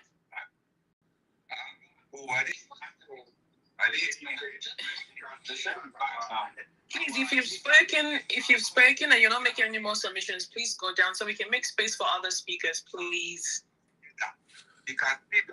Duduwa, you've spoken, please go down. Can you let Seun speak now, please? He's back. Yes. Is it there? Okay. I'm here. All right. So, Sean, we're going to just put our devices close. I'm going to get my device a bit close to you, and so that we can have you. But your camera is very clean. Oh, what did you do it? Aha. The way Europeans have programmed the lens, so these their cameras. That one has to go. Uh-huh. It is programmed with the atmosphere of their country. Once you are here, everything just feels clearer, nicer. But I'm in Nigeria. My background looks better than yours. Okay, if you say so, Presti. Yes. So yes, this is the crowd, man. This is the world. But welcome. So, and I hope most people who have joined us, all kinds of platforms, can be listening to you right now. We have Chichi, who is a moderator for the night. I want her to Instagram. Except, is it to go to Instagram? Chichi, they said you can join Instagram. I am on Instagram. Okay. Yeah, I've requested. I'm just waiting. All right, so so we're going to go live with you. Yeah. Yes, we're going live with you. We're going live with you. Has she done that? Accept. Okay. All right. Yeah. You guys see me? Yes, we can see you. You're welcome. So, as a moderator, just take it away. What do I need to? Can everybody hear me? Yes, we can hear you. I can hear you loud and clear.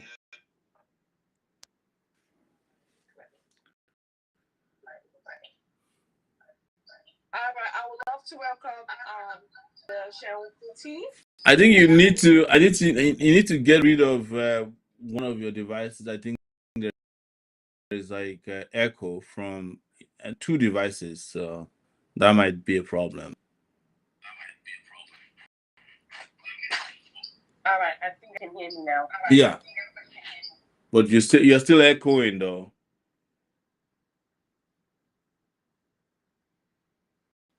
Oh man, she's frozen.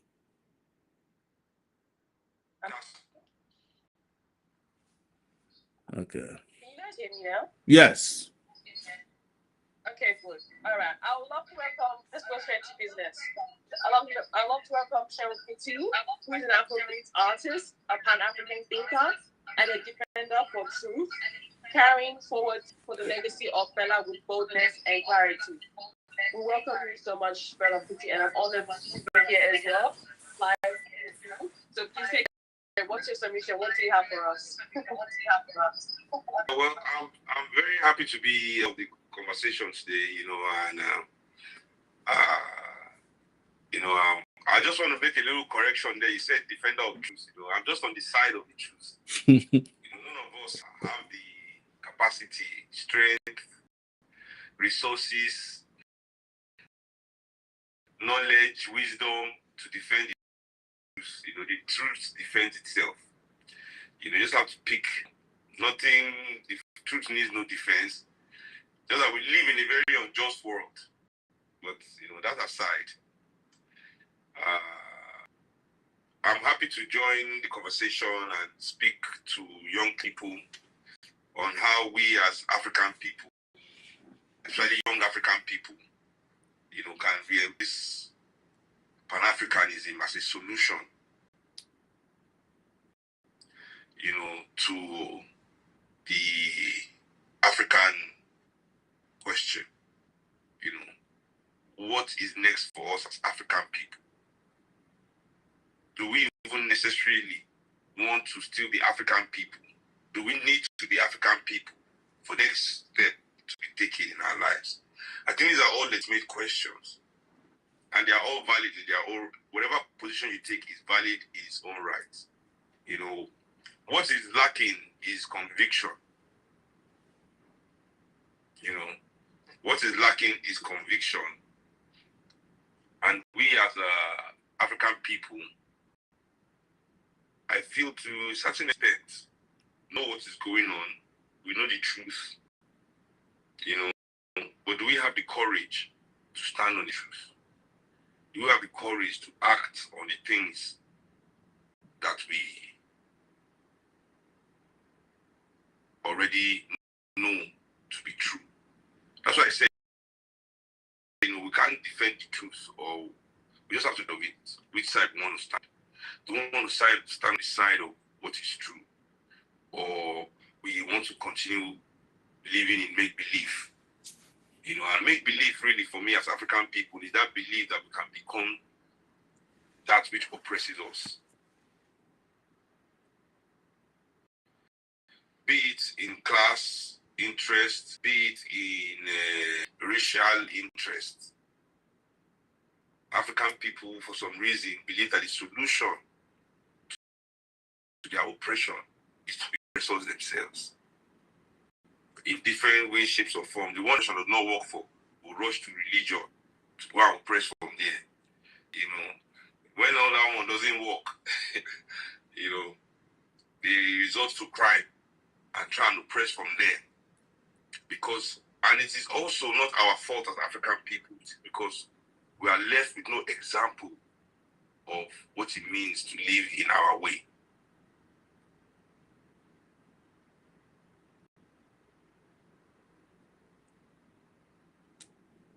It is that our leaders have been enemies of the powerful people of this world. So for that reason, it is not their death that is the worst thing that happened. People die every day, as me and my friends like to say. When you try to come and cry to me that somebody that people die every day. That aside, it is not their death that is the great tragedy, but their erasure from our consciousness. The erasure of our great leaders from our consciousness has removed the example of what it means to be living in the way that will liberate us, the way that will elevate us.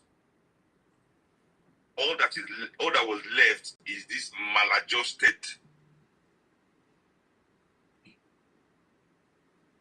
misbehaving elders that we have. That's the word, maladjusted and misbehaving. As Ikwe Amra called them in his book 2000 Seasons, ostentatious cripples. And I think that's the greatest definition, because to be crippled is not to be hindered in mobility or hindered in speech or upside. It's the crippled. When you become so small that you will have billions of dollars, but all you can do is look for one to buy with it. That you have removed from yourself the capacity to do what $1 billion should do in your nation. You have reduced yourself to having $1 billion, able to buy what other people making and chase after the latest trends like little children. To not be able to rise above your ambitions as a teenager. The same thing you dreamt of when you were in high school. To buy a car, to build a house, to marry a wife, to chase. So you have become a billionaire and now you are doing it billion times. You have not left, you have refused, crippled your spirit. At that point, it has not left, it can't grow. To hide this deformity that manifests itself. So that defeat manifests itself in our society in so many ways among our elders. The so-called elites of Africa, both business and political, it manifests as treachery. Because they are traitors of their people. It manifests as greed. It's gluttony. When somebody's coming on TV to say food is falling from somebody's mouth when he's rushing food. So you should understand. And this gluttony, forget the Russian jollof rice food that they talk about. Remember during COVID, that the whole world donated food for Nigerians, for poor Nigerians that don't have anything. Gari, Indomie, rice, everything. People with private that already own private jets were stashing Indomie, hiding Indomie from the poor.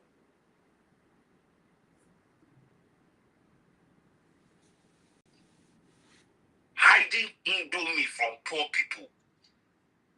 I mean, what else do we have to say when you get to that level of deformed, when your spirit is that deformed? You know, so the elimination from our consciousness of the true examples of what it means to be an African. African people are lucky that they have Fela, who also came in the music world and through music became popular through entertainment, which is easier to consume. But the core of our message, the strength, our real strength, the core of our power is in our intellectual, the message of the intellectuals, which is not as interesting as the message from the entertainer. European people try to corner me. Let me put it this way for us to understand. You know, somebody said to me one today, he said, "Oh, Shehu, your father said music is the weapon of the future." And looking at how Africa is right now, can you say that what your father has said has come to pass? That music will liberate everybody. So you see that, you know, music is the weapon. And suddenly somebody leaves, music will liberate everybody. Many of us here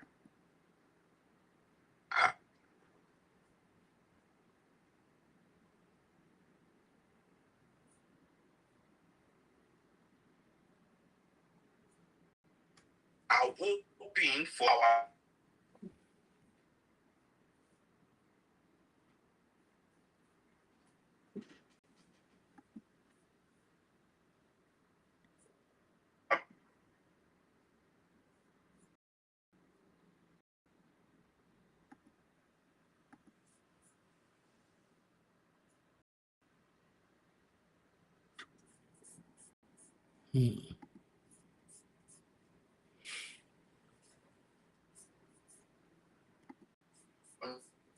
I think we lost them. and talent are their own things, and intelligence is something as well. You know, many talented people are stupid. Many skilled people are very stupid. I always use Ben Carson as an example. Let me not use the Nigerian, but he's looking for fight. But look at Ben Carson. Whether or not surgeon, one of the most skilled surgeons in the world, but one of the most stupid human beings to walk on 2 feet. Your skill and intelligence are two different. Especially human emotional intelligence that links us together as human beings. So what am I trying to say here? That many of these are our great leaders that would have showed us how to be African people. That are the true examples that we should look at and see how we should move today towards our liberation, are largely removed from our consciousness. And it is not enough for this sinister system to remove them. That is not enough. Because they understand that power abhors a vacuum. Africans will never accept that they don't have heroes. Africans will never accept that they never had leaders. So when you remove, more importantly than removing the real leaders is to replace them, to put in their place fake leaders, to put in their place fake heroes that you spend time emulating and worshiping and following, that will not lead you to any true liberation. So I always say to people, it's our duty as young African people to do the intellectual work of discovering our true leaders. You understand me? Discovering who our true heroes were. And in many of their works, they have solved a lot of the problems that we go through today. So, if music is the weapon of the future, and Fela is right, in conclusion, really, let me not take too much time, because this is important, because this is the point I'm really trying to make for young people. Pan-Africanism, no, I don't, because at the moment, I ally with Pan-Africanists, socialists. This is my political alignment. It will forever be my political alignment. But I'm not an extremist in ideas or thoughts. At all. I'm willing to work across all kinds of board.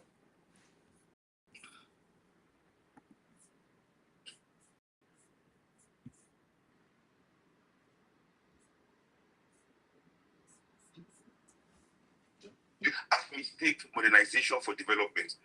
So, if music is the weapon, it don't mean that all of you need to be looking for musicians and famous people to liberate you. That's not what that statement means.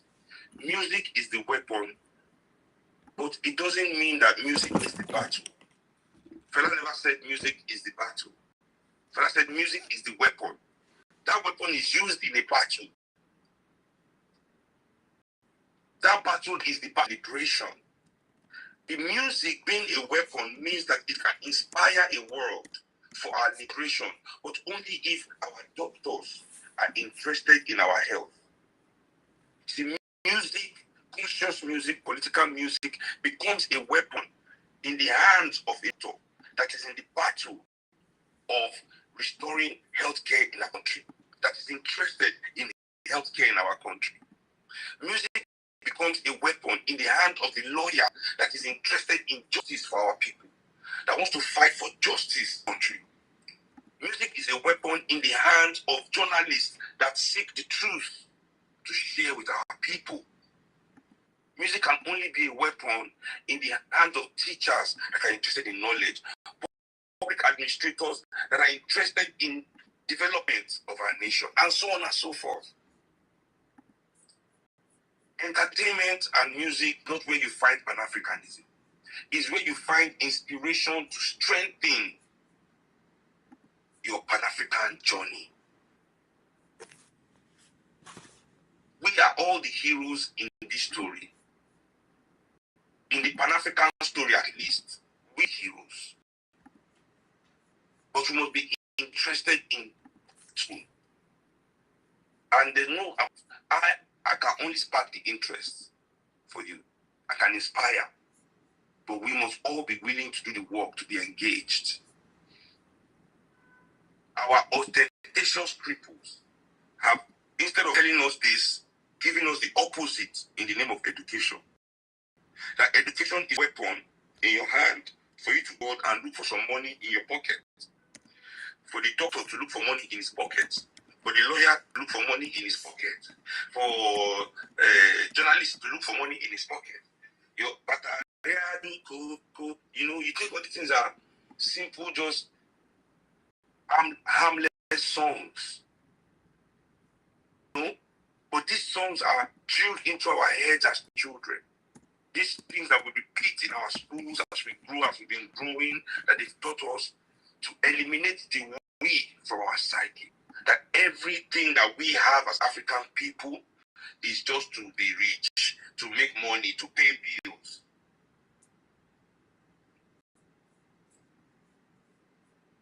We forget that our nation development be divorced from our national talent. And that is simply what Pan-Africanism means. Pan-Africanism simply means national development cannot be divorced from national talent. That is what Pan-Africanism means. That your talent is to the development of your people.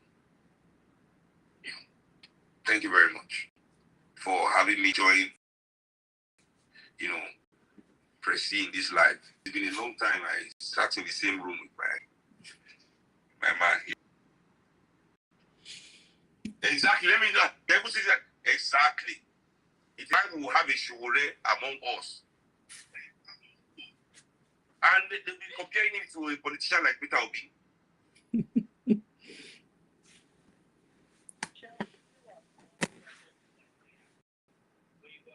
You that has removed, it has crippled us.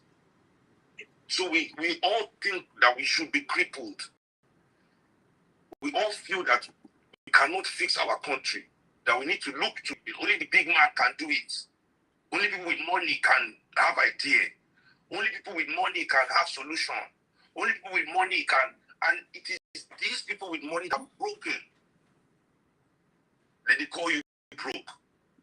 These are the real broken people because all they do with them is to, brothers and sisters, the kind of money they say Dangote alone has.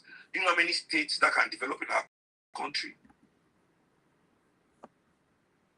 At least put children on the foot map of the future. So we must either agree with capitalism and Eurocentrism that says that our national resources as Africans is to better the life of a few people. Or we agree with Pan-Africanism and socialism that says no, the resources of our land is to better everybody. People always ask me, Pan-Africanist socialism, what does it? It does live poor. It doesn't look at where I'm staying. I like soft life too. But the difference here is we want it for everybody.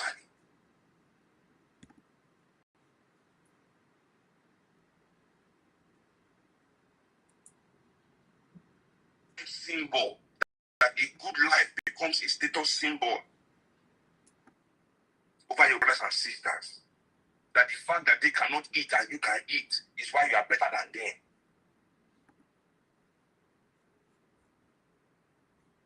That cannot be the value system that decides who a great man or a good man.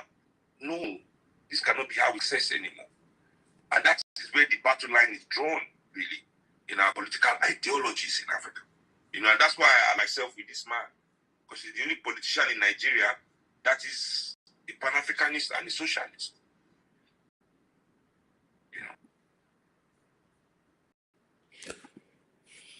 Wow. Sean, let me just welcome you once again. Chichi, are you there? Oh, it seems like... Yeah, so Sean, we've been waiting for you.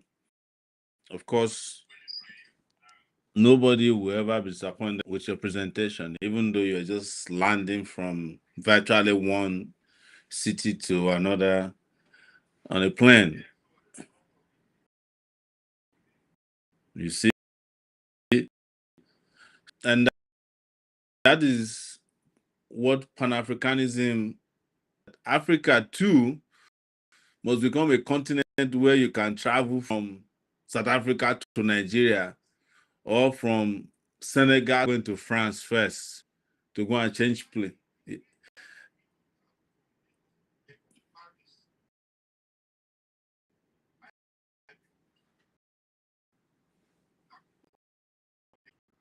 Yes, I know. So, because to go to any country from Nigeria, you have to look for odd days to travel. Some say Wednesday and Friday. Some flights are on Tuesdays. They just choose it. Yes. Yes. It is terrible. Yes. Yeah, like.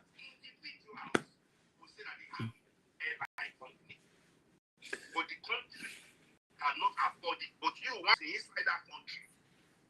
What the whole country cannot gather to do, you one person can do it. And it was as if you were here when I was talking about Pan-Africanism also, that it has become so presented in a way that is esoteric. So the Pan-African that I know is the same Pan-African I know when I entered University of Lagos in 1989. He has to look a certain way. His beard has to look a certain way. He has to be speaking a certain way. They are not democratic. They are not democratizing the idea of Pan-Africanism. But my the beginning for me for a Pan-African Africa is that of integration. That Africans must destroy artificial borders the same way Europeans themselves have done it. We must be able to integrate. I must be able to live from here. Yeah, exactly. No, the idea of EU, it was when they saw the way OAU was working that they stole the idea and went to EU now. Yes, when they wanted to start when they wanted to start EU, they didn't start EU. They started building tunnels to connect their countries, and then they were fighting Africans that were building modern roads and ensuring that military leaders were just mowing them down. If you try to invest in your country, you become an enemy. Yes. So Ture, Nkrumah. Yes. Look at there's a motorway in Accra that Nkrumah built. Is still there till now. The ones that were built after him have all been washed off. So, but Nkrumah is the criminal because he was building road. Nkrumah was saying, this cocoa that we are making here, we must also ensure that the factory that is producing chocolate is here. That was his crime. Suddenly they said, Nkrumah is a thief. And then they went and brought all these military gangsters. And yes, all of them. They are never in short supply. So, and it's like what you are saying about Nigeria also. Same thing I've always said. Nigeria doesn't have an airline. You understand? Now, the presidential fleet of Nigeria has more aircraft than Air Rwanda. Instead of them to start airline with the 737 that the president was using before he went and bought this jumbo jet, they have now put it on sale in Switzerland. At least, can't we start an airline with that one? And they probably already bought it. So, you know what they do now? They first and foremost went and refurbished it with huge, whenever they want to sell something to themselves, they will use public money to refurbish it first. They have refurbished this with huge money. And now, suddenly, we found out 2 weeks ago that it's on sale in Switzerland. Yes. Of course. Yes. So they are suddenly, I'm saying to everybody who's listening here, can't we start our own airline with that president jet that Tinubu was using before he went and bought the jumbo jet? That can be the starting point now. Instead of going to Ethiopia Airline to go and get a fake jet that's painted, this one is already painted in Nigeria color. Just got inside and put seats there. Let it be running 5 times to Lagos, Kabu, and let it be the cheapest. Abi? Because it has already been refurbished and it's a modern plane. It has all the equipment and gadgets, has the best toilet, best sound system in that plane. You know how much they've invested in it now. But now, the accotilators are trying to sell it. Anything they want to sell. Yeah? They already, I'm sure. I have no doubt about it. That one you don't need Babalawo to tell you now. The advertisement is just to fulfill all righteousness. They have sold it. I'm very sure. Yes, and you know that the person who purchased this 737 for Obasanjo is the chairman of their new coalition, David Mark.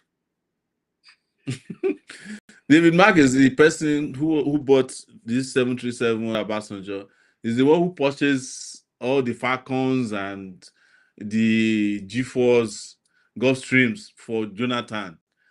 And each time they want to buy a new jet, they will claim that the thing develops a fault over the Atlantic. And I was like, if a plane is flying from US and develop a fault over the Atlantic, and how is it that it was able to get to Nigeria? But that's how they do it. Yeah. They will be praying. Yes. So it's always this it's very interesting. But there was a question before you came about how to make Pan-Africanism sexy for Gen Z. I've heard you say many times about this idea of sexualizing generations, and I keep asking, when you are Gen Z and when they finish with all the alphabets, what are you going to become? So today you are no, they've started A already now. I think they are back to Alpha already. The people they call Alpha male is Gen A now. So, so they'll just be circulating you from from alphabet to alphabet because you are just part of a social experiment. But what is a Gen Z? Is a person that doesn't eat, he eats. Maybe it's just a person who doesn't have a job but who is surviving. That's what they call Gen Z. And yeah.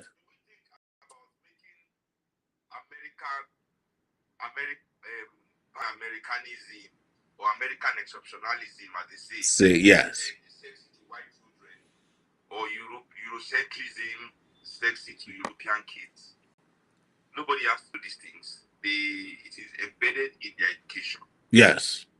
Well, I spoke about that before you came. That's why I said it's as if we made this consultation before you came, because the bombardment is from education first and foremost. Yeah, it's because Pan-Africanism is removed from power in Africa. Our way, which is the way, is not backed by any political power. It is powered strictly by the love and the toil and the imagination and energies of those of us that have not lost our way, that are still of the way, that are in the path. That's why it's called the struggle, Baba. It is not called the comfort. Yes. Or the relaxation, or the holiday or the vacation. It's not even called the work. It's called the struggle. You understand? And I think that's the reason, because for me, all it takes is, as soon as we begin to now bring our way into political power, the mass education of our children in Pan-Africanism and Afrocentrism would naturally eliminate this need of having to sell Pan-Africanism or make it sexy. Why would I have to make Pan-Africanism? Pan-Africanism is not a brand that we need to sell to anybody. See, that's what I'm saying, that our elders have failed us as young people, So that lack of education has, the kind of education we have, the indoctrination, rather, that we have, has completely commodified everything in our psyche.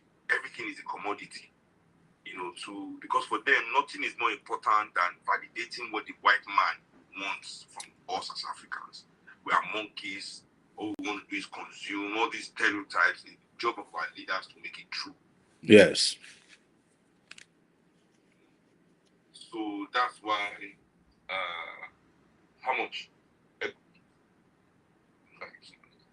Okay. So that's why they continue to miseducate us as African people, as young people in Africa.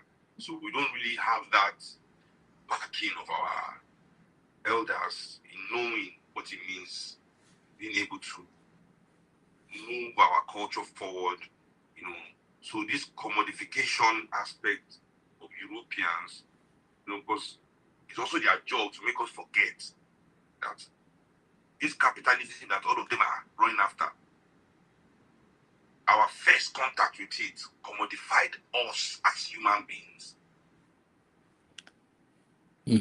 Capitalism to Africans has never been has been nothing but commodification of Africans, yeah.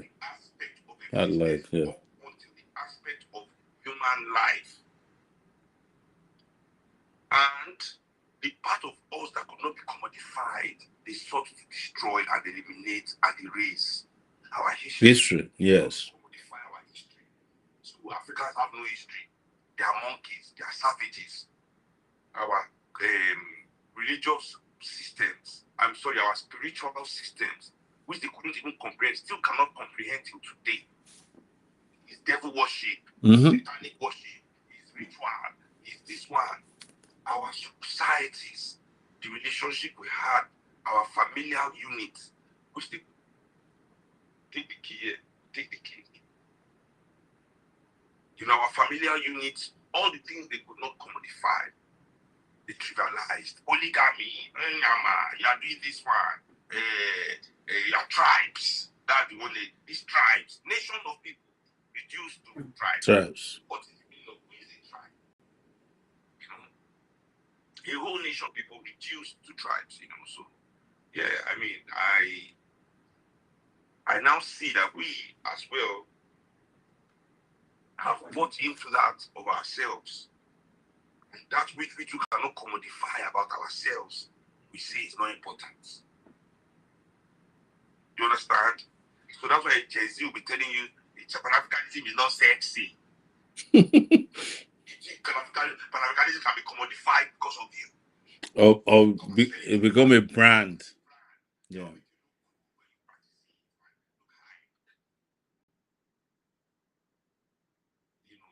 So I think that is the wrong way for them to think that what is going to say. How can you be telling your say, come and sell your savior to you? Yeah. You want to commodify your savior. The way they have commodified their Jesus too and their Muhammad. If there was no commodification of religion, I'm not even sure Nigerians. If they couldn't go to church and every aspect of it commodified, I'm not sure they'll be able to understand it. Or mosque. I'm not sure they'll be able to understand what they are doing there. Because this is the box that they have put us as African people, our leaders, our rulers, these failed elites, as this guy called them, Frantz Fanon, this petit bourgeoisie, must make honest, make true. Of us, give him $1 billion, $10 billion. Now plane he won't buy. Very plane, very Rolls Royce. That's all. That is all. So there's no way to sell Pan-Africanism to anybody. It is not something that can be commodified. And I will even implore young African people to look around you and embrace those things that cannot be commodified, because it is where our power lies. That's where our liberation lies. And that's why they distract us and try to devalue those spaces that they cannot commodify. Those spaces about those things that cannot be commodified about African people is what gives African people power. So what do they want? They want you to not look at those things. They want you to devalue those things. They want you to think those things are useless to you.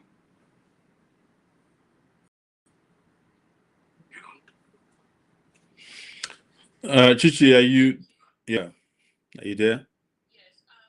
So we'll start taking questions if that's okay with both of you. So the very first question for Chemkuti is how does wait. Let all protocols observe. I've been taking questions. For a long time, so I am yielding to you. I've been here like 2 hours before you arrived, so you have the. I'm yielding to you. Please don't worry.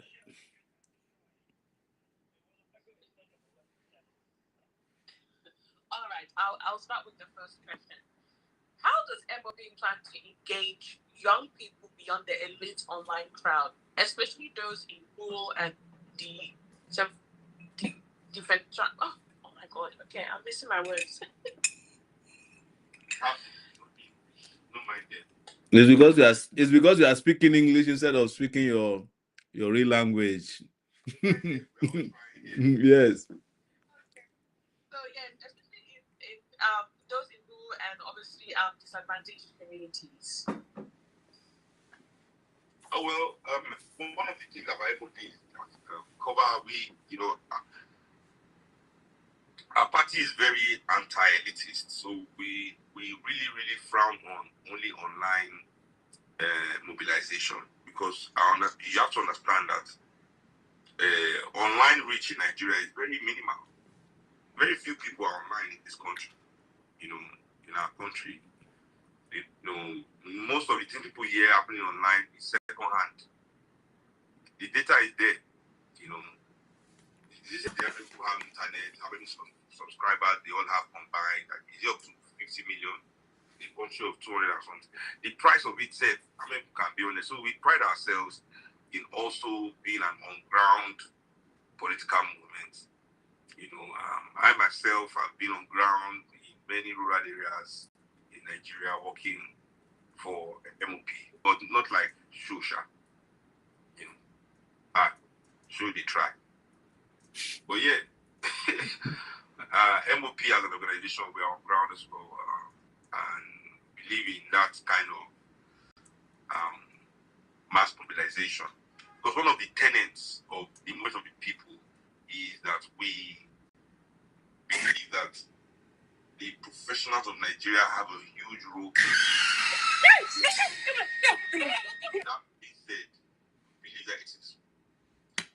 So this is where some esoteric aspects come into our ideology, right? We believe that there's a reason why those of us that have been able to have some comfort within oppression have been given that opportunity by the ancestors. And it's not to laugh and think we are better than our brothers who are still locked out of this world in darkness, but to bring the light and build the bridge to them, to reignite the conversation that has allowed us as African people break from commodification and colonization into human again.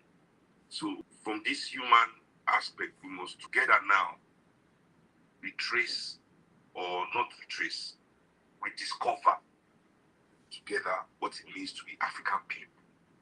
It's a conversation we must have with the people, but they cannot afford to start a conversation.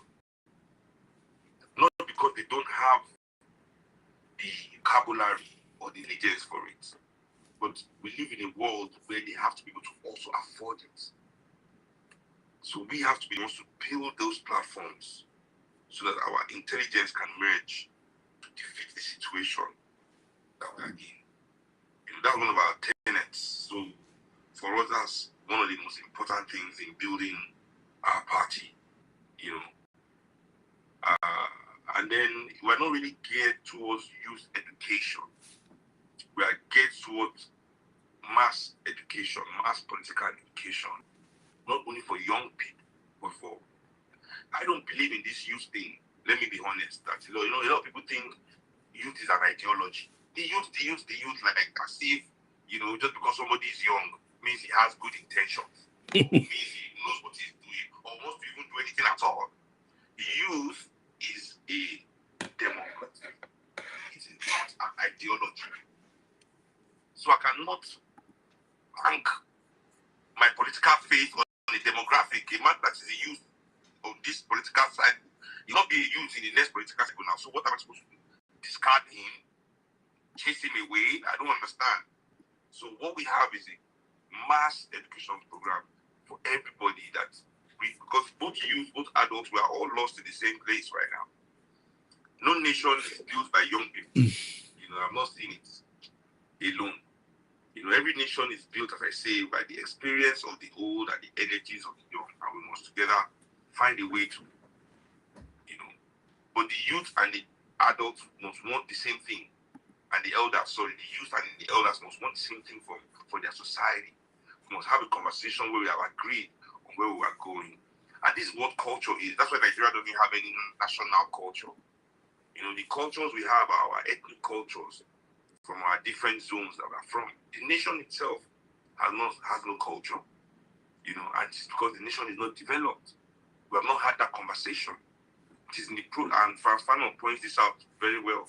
It is the process of national development that national culture is created.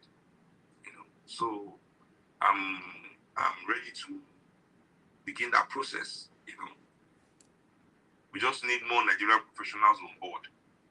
You know, we need. I asked the question in one of my lives one day. I said, "Where are the billionaire Pan-Africanists?" I tell you that this whole of Africa, there's no real billionaire Pan-Africanist. It's willing to back a political movement to bring Pan-Africanism to power. You know, that's how you understand that everybody with wealth in our continent is against us. We must find a different way to unite as people. As a people. Against these people, they are against us, for sure. You know? So, yeah. Great. Okay, we take more questions from this at the speaker section. Alrighty, so we have Jackie. So sorry if I pronounced your name. Please. 2 questions. Chichi, are you still there? Yeah. Okay.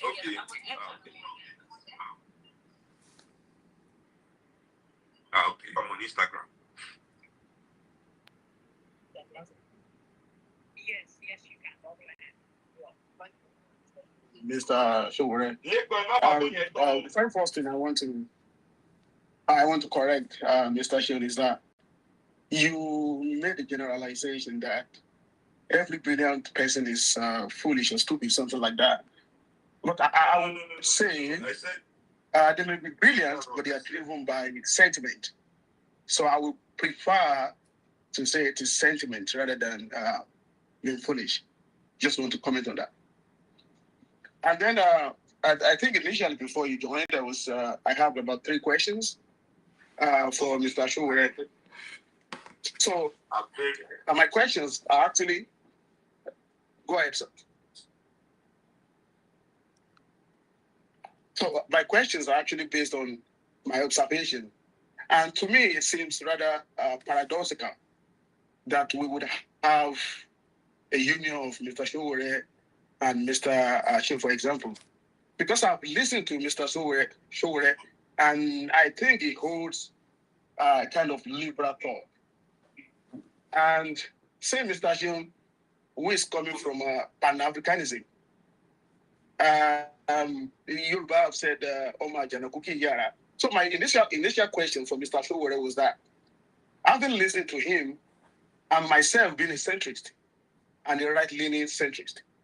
So my question to him was that, what is his stance on the desecration of our culture?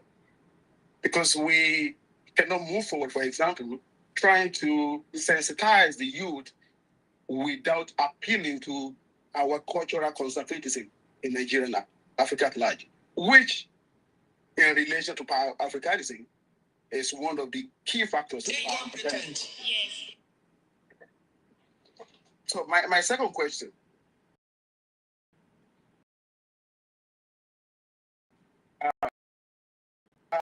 We cannot have a working system, a combined effort of both the leaders and the Jamino, hold on. Ishan, you were. Oh, okay. Just one question at a time. Okay.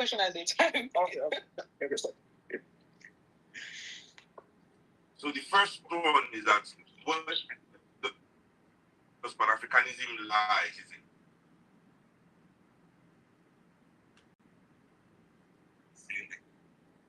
Question.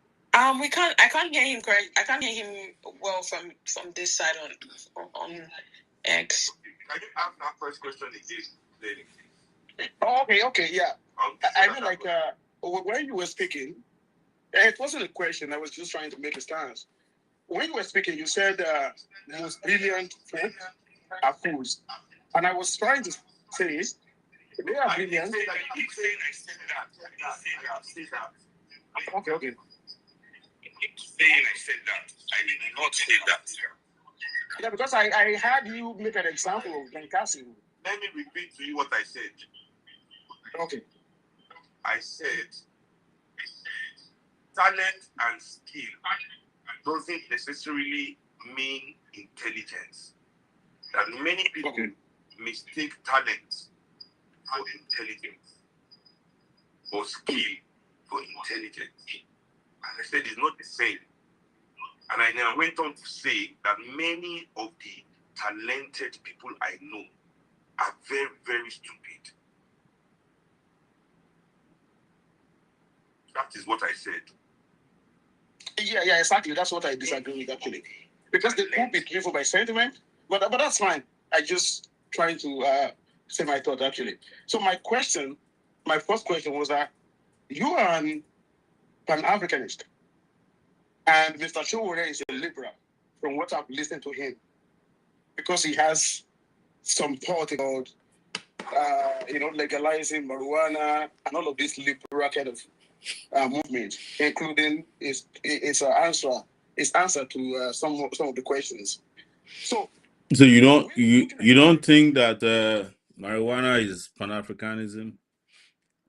That's why I kind of give like. That's not liberal. The best cannabis was found in Africa. The first person with the trace of cannabis in her body was actually found on the continent of Africa 3,000 years ago. A pregnant woman who was treating her pregnancy with cannabis. I think the person was found between Uganda and Kenya. I'm not exactly sure. 3,000 years. The person was exhumed and found when they carbon dated the body. She had been around for 3,000 years, and one of the things that her pregnancy contained was cannabis. So to think that cannabis is a Western idea is strange to me.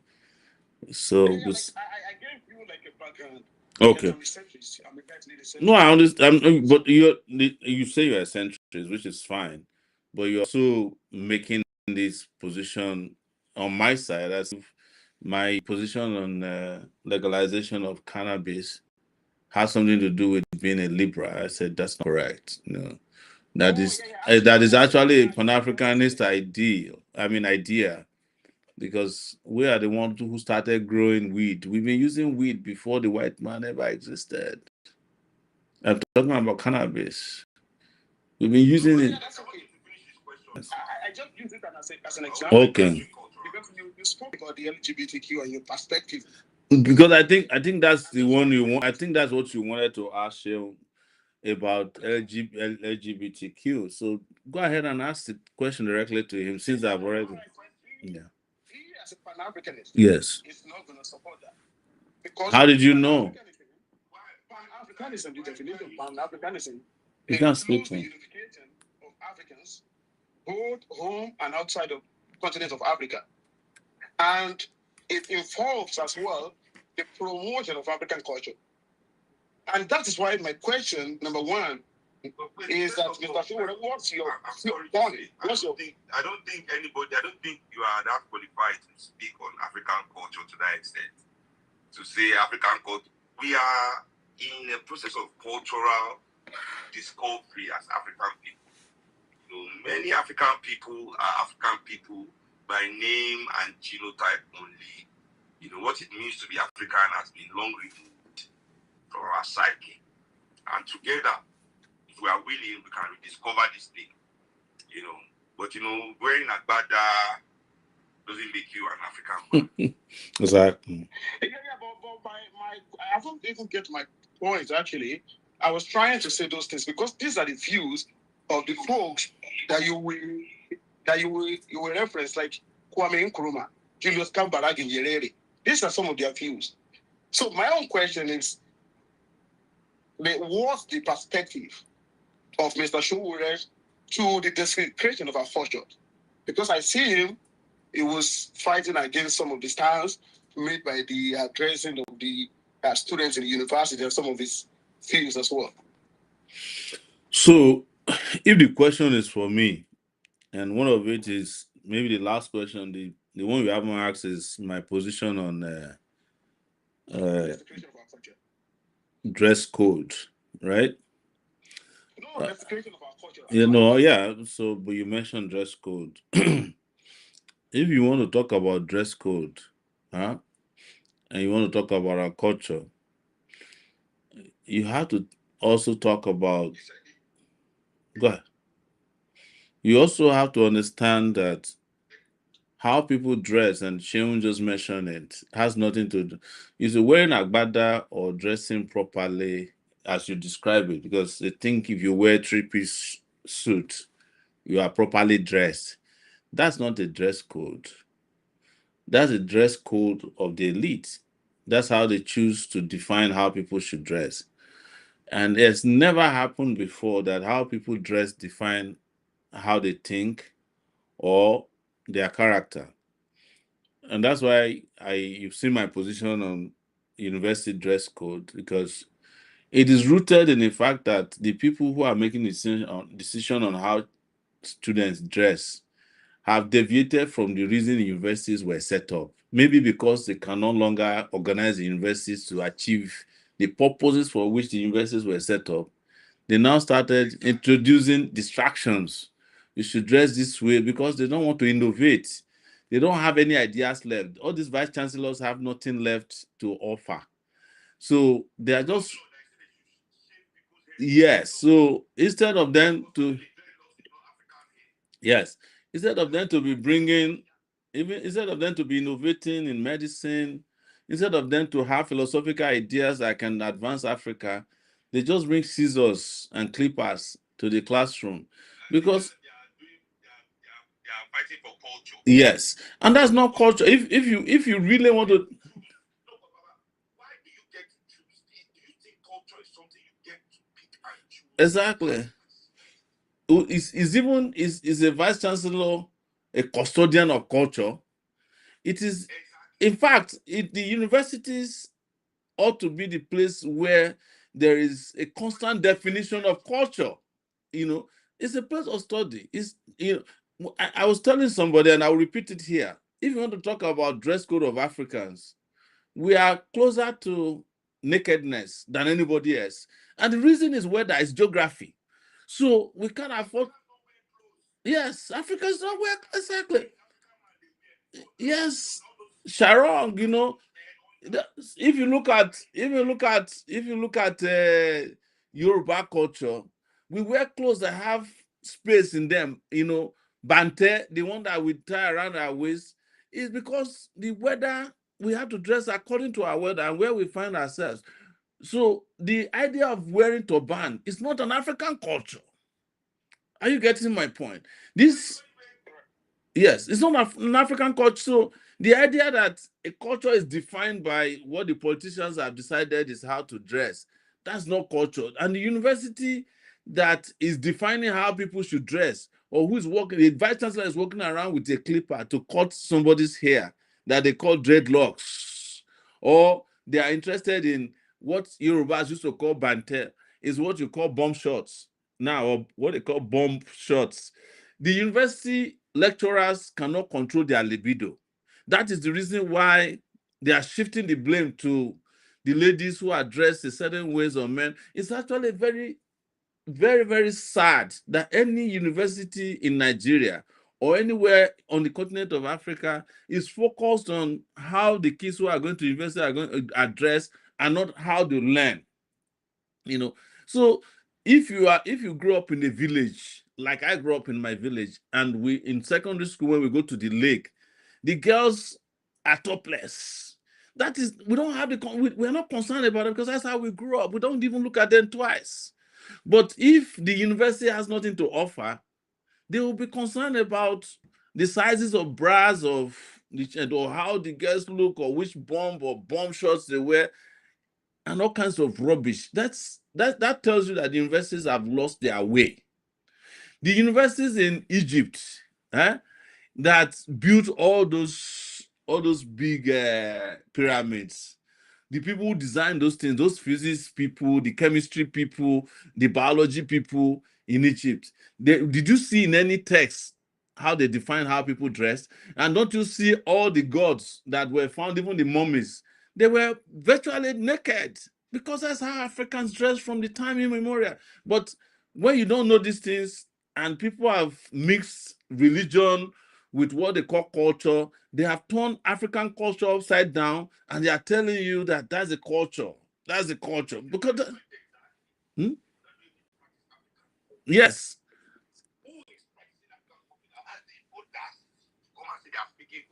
Yes. It's only when you want to bring violence or oppress, beat their wife, Mhm. beat their children, demand respect that they don't deserve. Suddenly everybody's an African. Yes. But in every other aspect of their life, There's nothing cultural. Mhm. but once it's time to go and oppress somebody's life, your eye, God doesn't concern you. Because they know even before they used to use Christianity. Mhm. But now the youth don't listen to that. Ah, they don't. They can't. Yes. And who is the custodian of your culture? Yes. Yeah. Is it the guys who who sold all the cultural heritage to someone else that's now the custodian of the culture? Are you getting my point? So it's a crazy world that is out, and like Shen was saying, we must compulsorily enter into a new era of self-discovery. And the first thing that has to be done is to discover our culture. And if you talk about culture and tradition, language is number one. If you don't speak your language, you don't even have culture in the first place. All of us here are blowing grammar, and we think we have culture. We can't even speak our languages anymore. Because if somebody speaks English now, it makes a wrong pronouncement of a word. Everybody will be insulting the person. But let one Oyibo man come and be speaking Yoruba, they'll be hailing him. Hear this one, or hear you. But nobody wants to speak Yoruba. When we were in school, it used to be like they would write it in front of every classroom in my secondary school. Vernacular speaking is totally prohibited. And what is vernacular? Your language. Yes.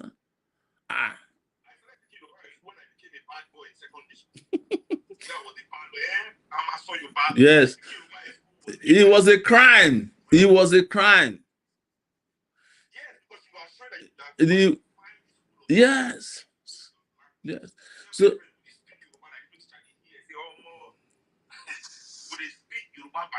it was a crime. It was a crime to speak Yoruba in Nigerian schools. Even when we went to University of Lagos, if you study Yoruba, you are supposed to lie about it. If you are studying, the University of Lagos used to have Igbo, Yoruba, and I think Hausa. I don't even think they exist anymore in the language. Everybody is now studying Russia and France, and I think there's a Chinese language course now. So because Chinese because because if you don't learn Chinese, how you go fit sing for China?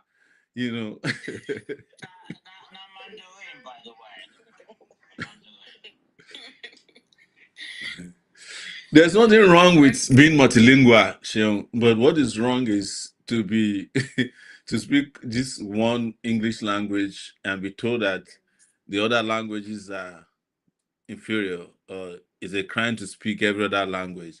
That's where the problem is. So we came from culture and we have delved into language. And this is because what defines culture the most is language. And if you don't get it right, if you don't understand your language, the likelihood that there's not even a likelihood. How do you understand your culture when you don't understand your language? How do you know the names of the trees around you, the names of items around you? How do you understand your ecosystem when you don't even understand what an Iroko tree is and what obeche is and what the leaves and it was exactly. How can you grow up in an environment that is not just a mystery to us? They have made it a mystery to us because the first thing you are told when you are growing up is that everything around you is evil. Including the sacred grooves that our parents used to, set up the environment so that you have a great environment. Yes, they have been doing preservation before climate change became sex. Change. Yes. Yes, because we are keeping our forests. Yes. Exactly. Exactly. We've been doing. We understood that the world. We understood climate change a long time ago. We're practicing it. We kept our grooves, so that we understand the environmental equilibrium that was needed between oxygen and carbon dioxide before white man knew how to spell oxygen and carbon dioxide. That's why all those trees and lakes became sacred to us. That's why we don't eat certain fish that eat mosquito. But people didn't know that when you don't eat certain things is because you are using them to preserve environment, because that balance and equilibrium is done by the environment by itself. It's done without interference. The moment you don't interfere with your environment, it will take care of you. But you can't cut down all the trees and then be wondering why there's a high level of asthma in your neighborhood, because the things that are supposed to clean up your lungs, you have taken them down. You have sold the trees. You have sold them to Europe and America, and they have used them to make furniture. Yes. Yes. Yes. Breadfruits. Yes. Yes.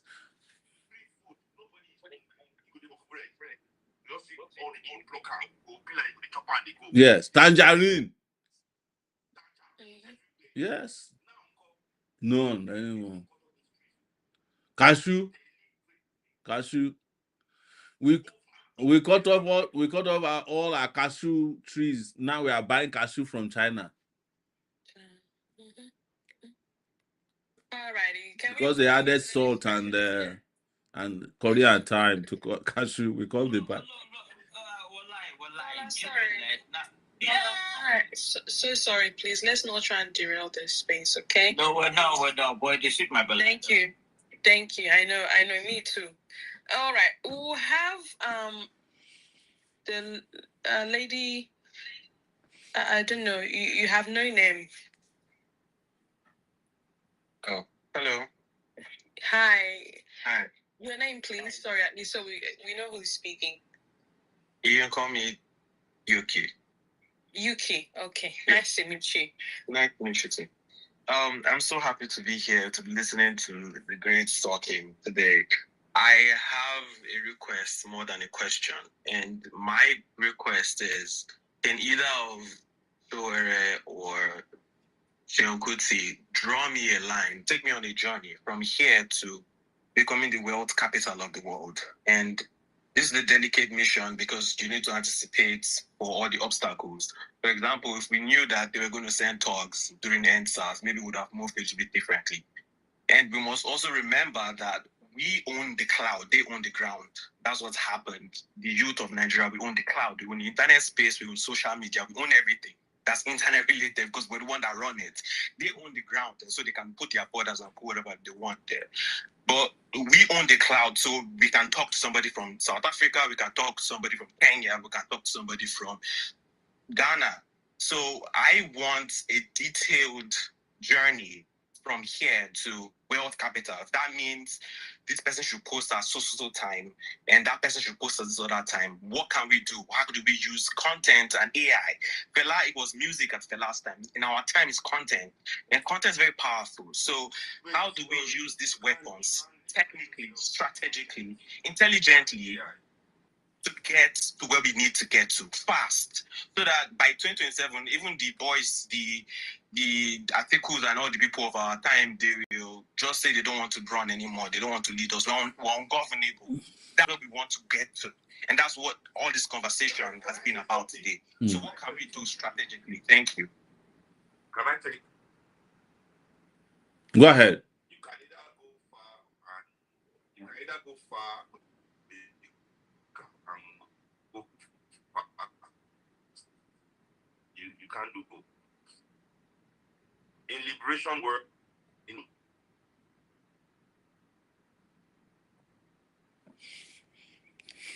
straight line. I can hear.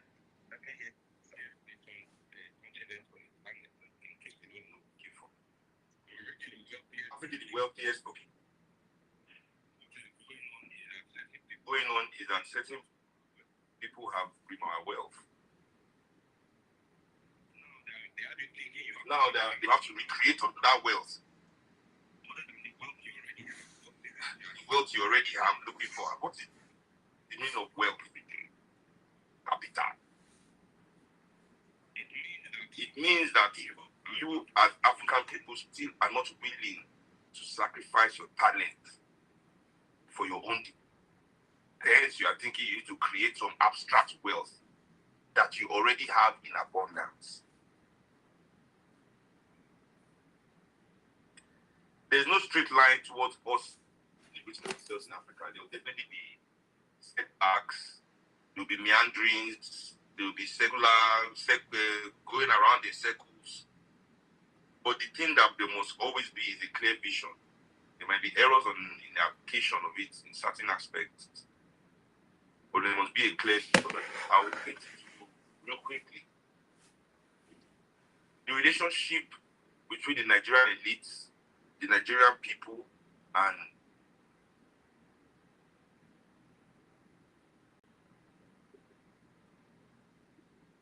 Nigerian resort. You want to take money from one big man and start sharing it in everybody's pocket. No. You have a situation in Nigeria. Let me give you an example. Where there's an oil well with probably $10 billion worth of oil revenue that can be extracted from that well.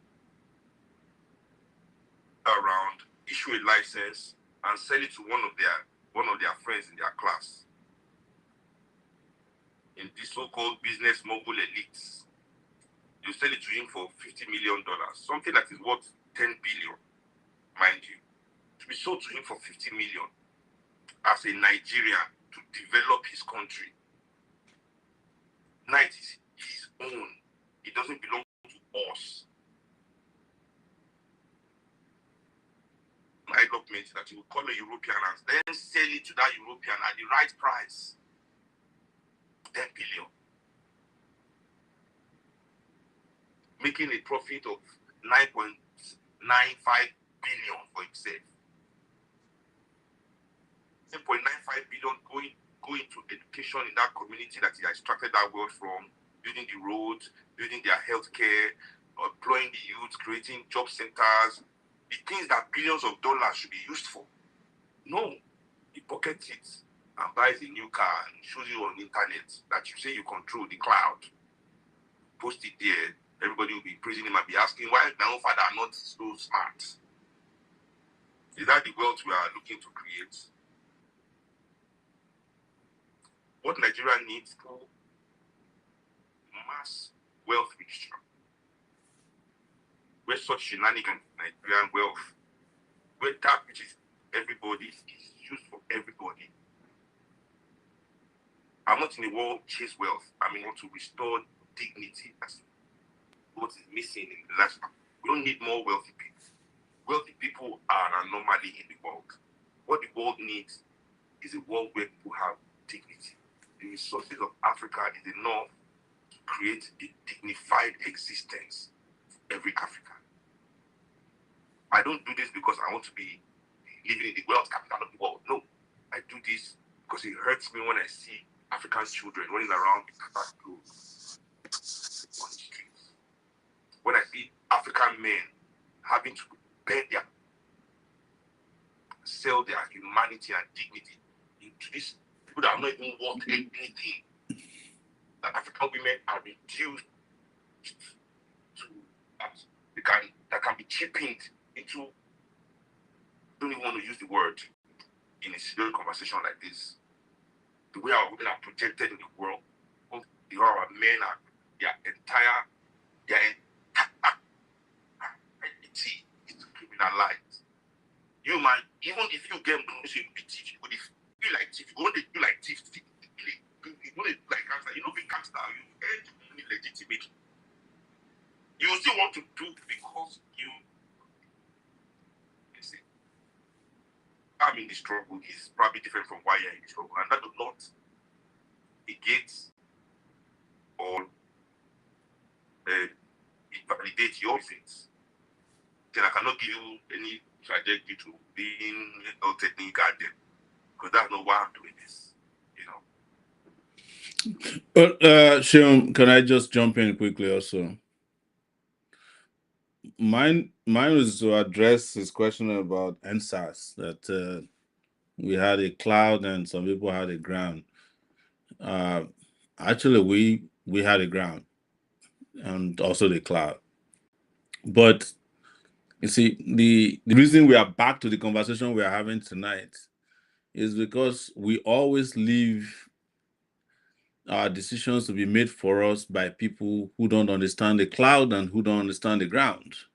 When NSAS started, we made it very clear what could work, what would make NSAS a success. And we were the ones who started NSAS. I think when Sheon was traveling, he came back and joined in Ikeja as well. But we were also very clear at that time that the meetings that NSAS connoisseurs, I'd like to describe them, were having with the ruling class. Yes. No, I want to clarify it because they were having these meetings with the Dangotes, the Tony Lumelus. Yes. So, and made, and you know, they made the NSAS struggle lose the ground. So nobody should come and tell me that NSAS we own the cloud. We own the ground. Protest and separate themselves from protests. Exactly.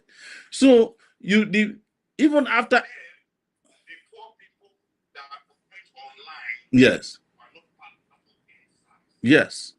Only they that had the right to be angry. Yes. That is why as soon as these poor people enter the protest and started to tear shit up. Yes. It was the same NSAS that started to say, oh, why are this? This is not what we planned. Mm-hmm.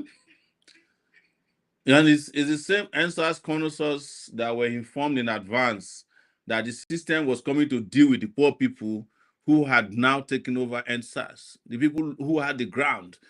That was why no one of them was found near the shooting, except the DJ. Yeah, exactly. So don't let us even go near the ends. We had the ground in NSAS. Even Buhari said it after NSAS that the security men told him that the way this NSAS has now taken over, they are going to enter your living room very soon. Are you getting my point? But you cannot have a struggle in which some people are commoditizing the struggle and some people are holding ground.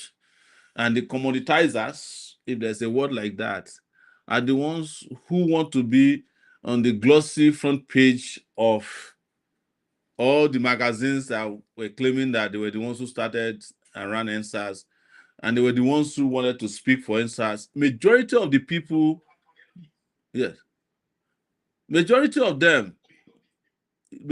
people who were running the NSAS thing never even came to the protest ground. Some of them came only once and spent 30 minutes, but they want to claim ownership of it. And that was what happened.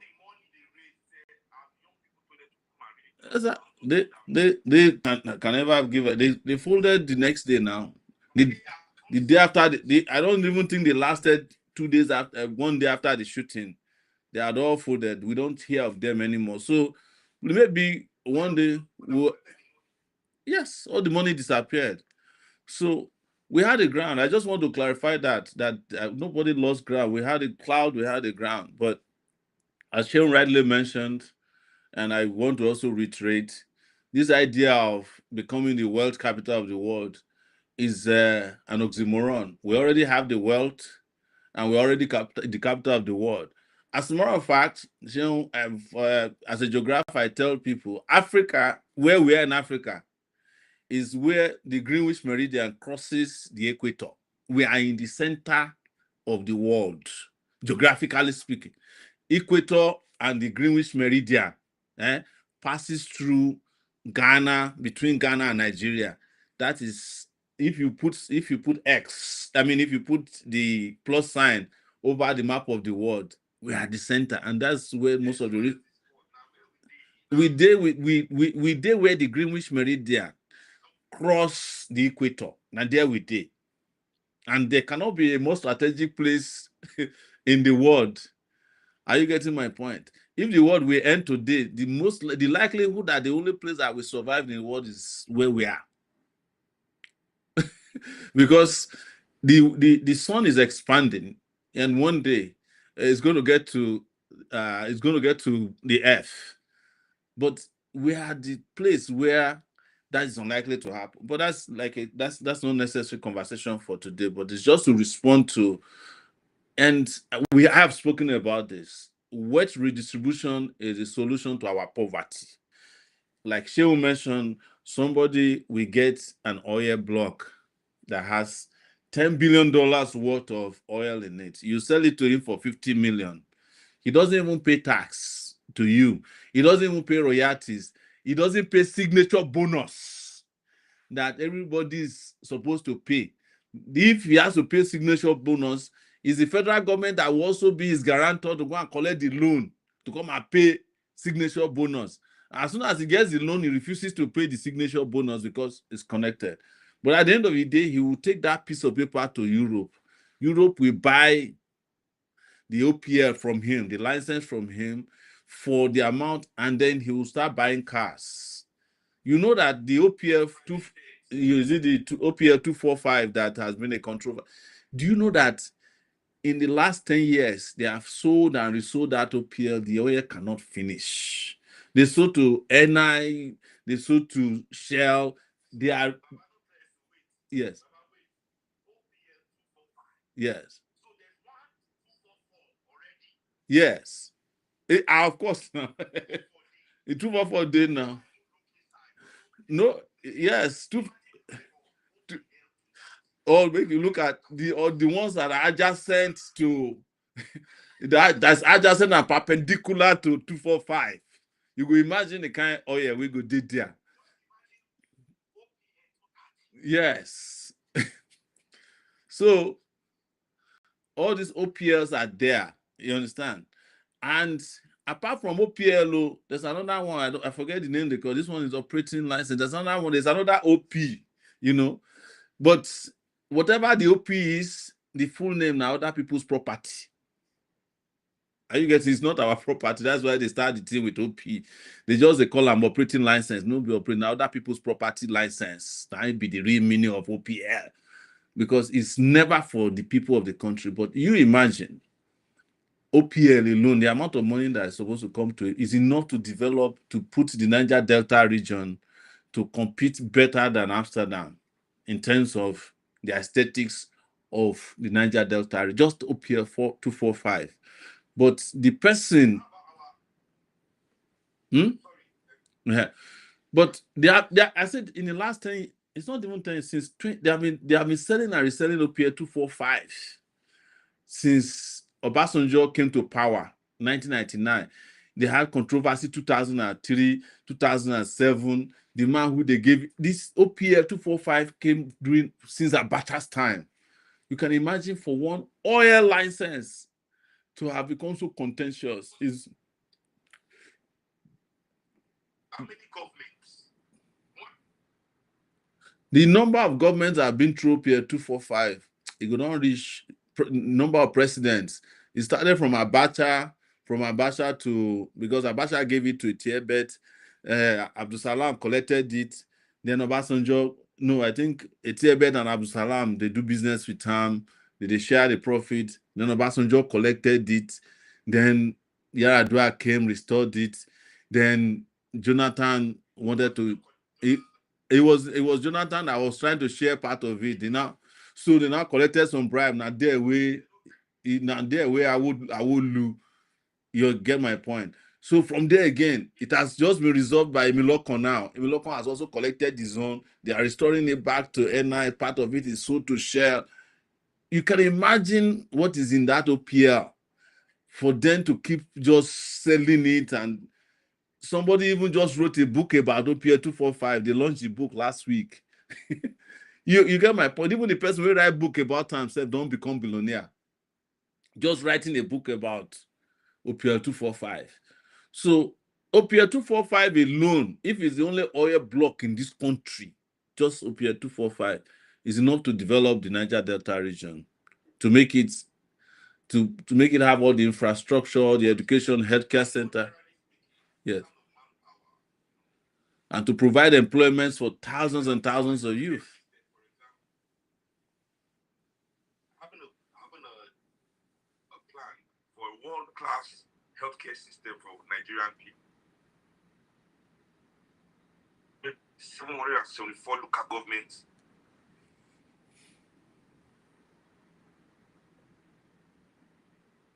The world-class healthcare system for our people. Drive out of the army. And people that will be picking phone call when they call for emergency. Whenever you enter the hospital yet. Forget, before you even get to the hospital, the industry around just making sure that the healthcare gets to people and people get to the hospital alone. That first responder business, then the nurses, the training of the nurses, the school that will have to be created, the money that have to be going into training the doctors, what will be happening, the research and development for drugs, the factories we have to build to make some of these drugs locally to reduce the costs so that everybody can get access to these medicines. These are the things I think about when I think about some stupid people's pockets. So let me even add to you what most people don't even know. There's even an industry called telemedicine, that one alone, where you can have a global healthcare system, where somebody in the UK can also be a Nigerian doctor without living in the UK. So you can call. Yes, you heard about the guy that just did surgery in, I think, from Japan to somewhere, I don't know, recently, and he didn't leave. He just sat in front of a screen, maybe an iPhone screen or an Android, and was just doing surgery. So the world has even gone past just because, sometimes they also confuse the public with, in Nigeria, when they say they have a modern and ultra-modern hospital, they will just go and buy that body scanner and put it in the reception area. And the body scanner is not, it's not even a diagnostic machine, because it can go and find what they're wrong with you. But that one is more of like an experimental machine. But whenever you see a Nigerian governor, you say he has built a state-of-the-art hospital. He has just bought a body scanner and no doctors. They will just plug it in on the day of the launching. They do it. There was something that happened last week in, Nigeria is comedy. Yaya Bello wanted to apply for passport to travel abroad. That is, because it's undergoing trial for, these are pre-planned trials. These are comedy trial. So the EFCC went and argued in court that the judge should ask him to go to the hospital he said he built. And they presented evidence in court that when he was launching this hospital, he said it's an ultra-modern, state-of-the-art hospital. So the judge cynically asked him to go to the hospital.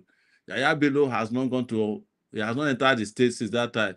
It's the same thing that happened to Akpabio. When Akpabio had accident in Abuja, he ran to London. And then when he was about to pay for his medical this his card failed. Somebody got me informed about that. With the story in those days, I was still a roving reporter, and he called me and said, "Why are you reporting? I had an accident. My head nearly broke. Blah blah blah." And I said, "So what are you doing in London?" He said, "I came for treatment." I said, "How can you come to London? Were you not the one?" He once called me that I should come and inspect the best hospital in Africa that he built in Akwa Ibom. So I reminded him. I said, Why didn't you go to that hospital you asked me to come and inspect?" He said, "Oh, by the time he left, they did not bring any doctors." I said, wow, that's interesting. So have you ever heard of an hospital that was built and they forgot to put doctors in it? These guys are jokers. So, and an idea of a modern hospital may not even longer be resident in a big building anymore. It is application of knowledge, research, and technology that constitutes medicine these days. It's the same thing for education. Mass education doesn't necessarily require big classrooms anymore. You use technology, the same technology that we use in watching soccer now. We can use it to do mass education for our children. The same place where they watch the English League or the English League, we can convert it to classrooms. Everybody will be learning the same classroom because the world has changed. The world has changed and we must change with it. And that's what I was saying before you came, that the idea of Pan-Africanism also has to upgrade with current realities on the ground. But I agree with you that there's nothing to be branded about Pan-Africanism because we already branded. We had discussed today how we knew about climate change a long time ago. We have native intelligence, we have medicine, we have culture, we have tradition, we have religion, we have language. Are you getting my point? And it is clear that an average African can learn faster than anybody. So they look at white supremacy and they think maybe Pan-Africanism is the opposite. You understand? That Pan-Africanism is also black supremacy, the way white supremacy is white supremacy. I don't like to call it white supremacy. It's this white hegemony. Let's call it that. Yes. But Pan-Africanism has domination and exploitation. Not an opposite of, black power is not the opposite of white power. Yeah. White power. Our people must understand that. What we seek in Pan-Africanism, the value, the thought process in this worldview are not even considered. They are not in. You can't imagine it if you are stuck in the Eurocentric white power system. That's why many of our people are stuck, because they just can't imagine it of white supremacy and white power. All right. Taking the next questions.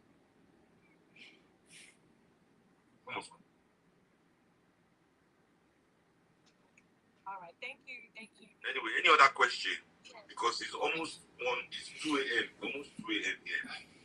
Yes, it is 12:20. I think Chichi, we can be rounding up at this point.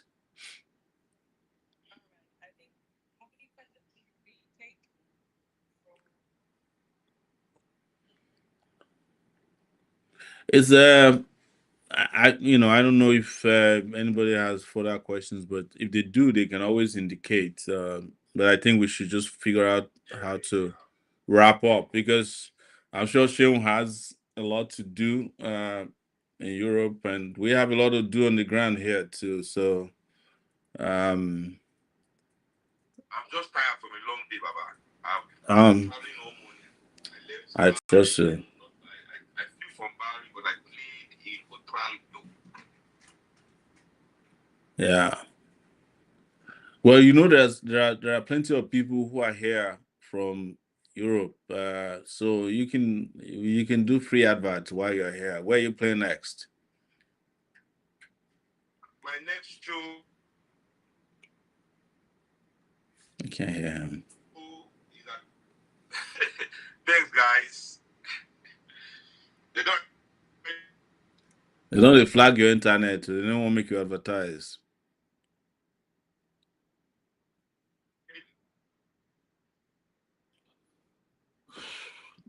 Yeah, Baba, they don't ask you one question. You want to write it? Yes. The reason I don't talk about writing a book is because things just keep evolving every day. You know, there are times I would think about starting to write a book and police would come arrest me, and then I'm like, this book is not ready. So this idea of writing a book is not ready. But I think once you start just putting down and jotting down ideas and putting out some of these stories so that someone else don't end up writing my book for me. So, but I don't want to say too much about it so that when I write the book, you guys will not say that I've already know all the stories. So life is still evolving, but definitely, I think we just have to do different books at this point, but we have to start from somewhere. Yes, the answer is yes. I was supposed to have commenced a book in 2004 when I returned to the US, but the devil brought me back, and now we have to start all over again. All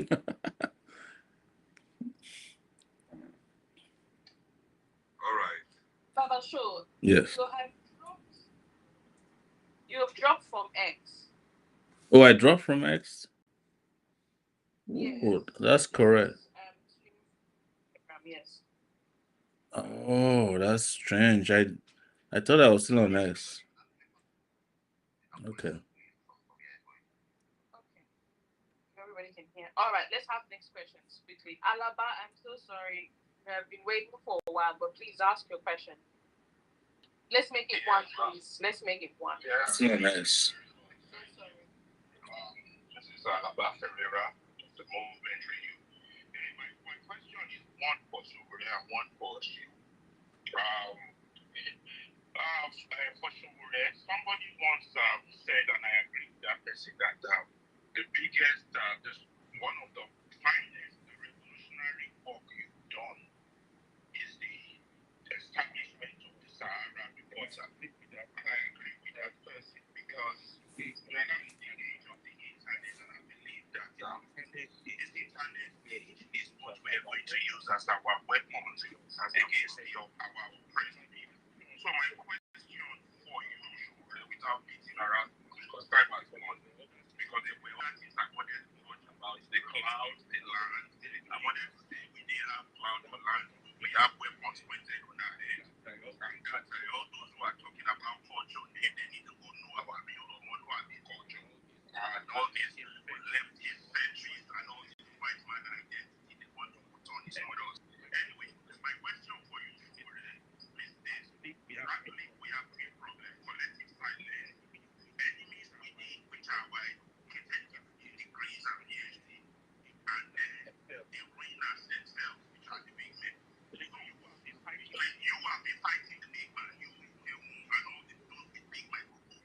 I mean, again, by fighting the big man. My question is that how do we touch the middle ground, those enemies within? You understand? Like for you now, how do we form a coalition of oppressors by you establish 20,000 Sahara reporters for every corner of that country so that the message we can put light into the darkness and bring out the dark and shield the devil that has weaponized poverty in our country and for him, my question for him is that our people are trying to be like the oppressed. That's what Fela calls to me. They're trying to be so they are trying to turn to the night king. How we can wake up zombie after we wake up the living for him and the other one. How do we have 20,000 more Sahara reporters? Thank you. Let me go first, Baba, so I can. Yeah. I was going to suggest that you go first. That's fine. The good thing about the zombie that they are very few in number and they are in a minority. I feel the majority of African people know the truth, and they want something different. They want their country to work. They want everything to, even goes in the numbers that we have every time they elect over 9 million people. Every time they do their show, how many come out to participate? Because people are disillusioned. Most people are disillusioned with the lies and corruption. So there's also an esoteric answer to say that the people eye will open also when the people eye must open. They must understand that there will be an ancestral timing that none of us can change. I feel that everything we are going through as a country, every step of it, everything we are going through as a continent, every experience we are going through all over the world as African people, as home and the diaspora, are lessons that we must learn. And we must learn this so that it never happens again. And we are still learning. Maybe we will never learn our way. I think it is a learning process, spiritually speaking, for me. But I believe the people that want our country to be good, majority of the working class and poor people, are on the side of our country being professionals, where we have a large number, who do not give to their nation as they should. They rather give to church, give to mosque, check after pastor, imam, and with that dedication to nation that should be part of their psyche as so-called educated people, as rightly pointed, every identity they want to embrace are identities that negate their African responsibility. Many of them want to do this revolution, they want to outsource their liberation. Revolution by proxy. They don't want to be engaged, in that conversation, in that work, So I feel like as time is going, this is not something that everybody can say, wake day. Nobody has that. But I think Africa itself will wake its people up. The suffering they are suffering will be waking them up. And at the right time, those two things will converge to create the mass awakening that is necessary for liberation work. Thank you.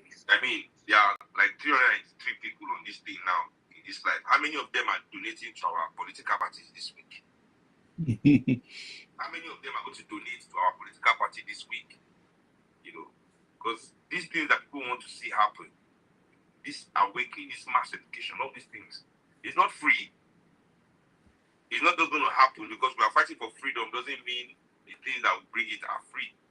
We work in a world where people still need to mobilize and this one and that one. So yeah, I feel as time is going on, people will be seeing the importance of their own participation in their liberation.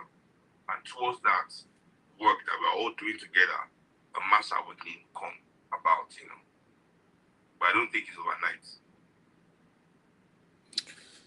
Well, Shem, let me take it from where you stopped, which is that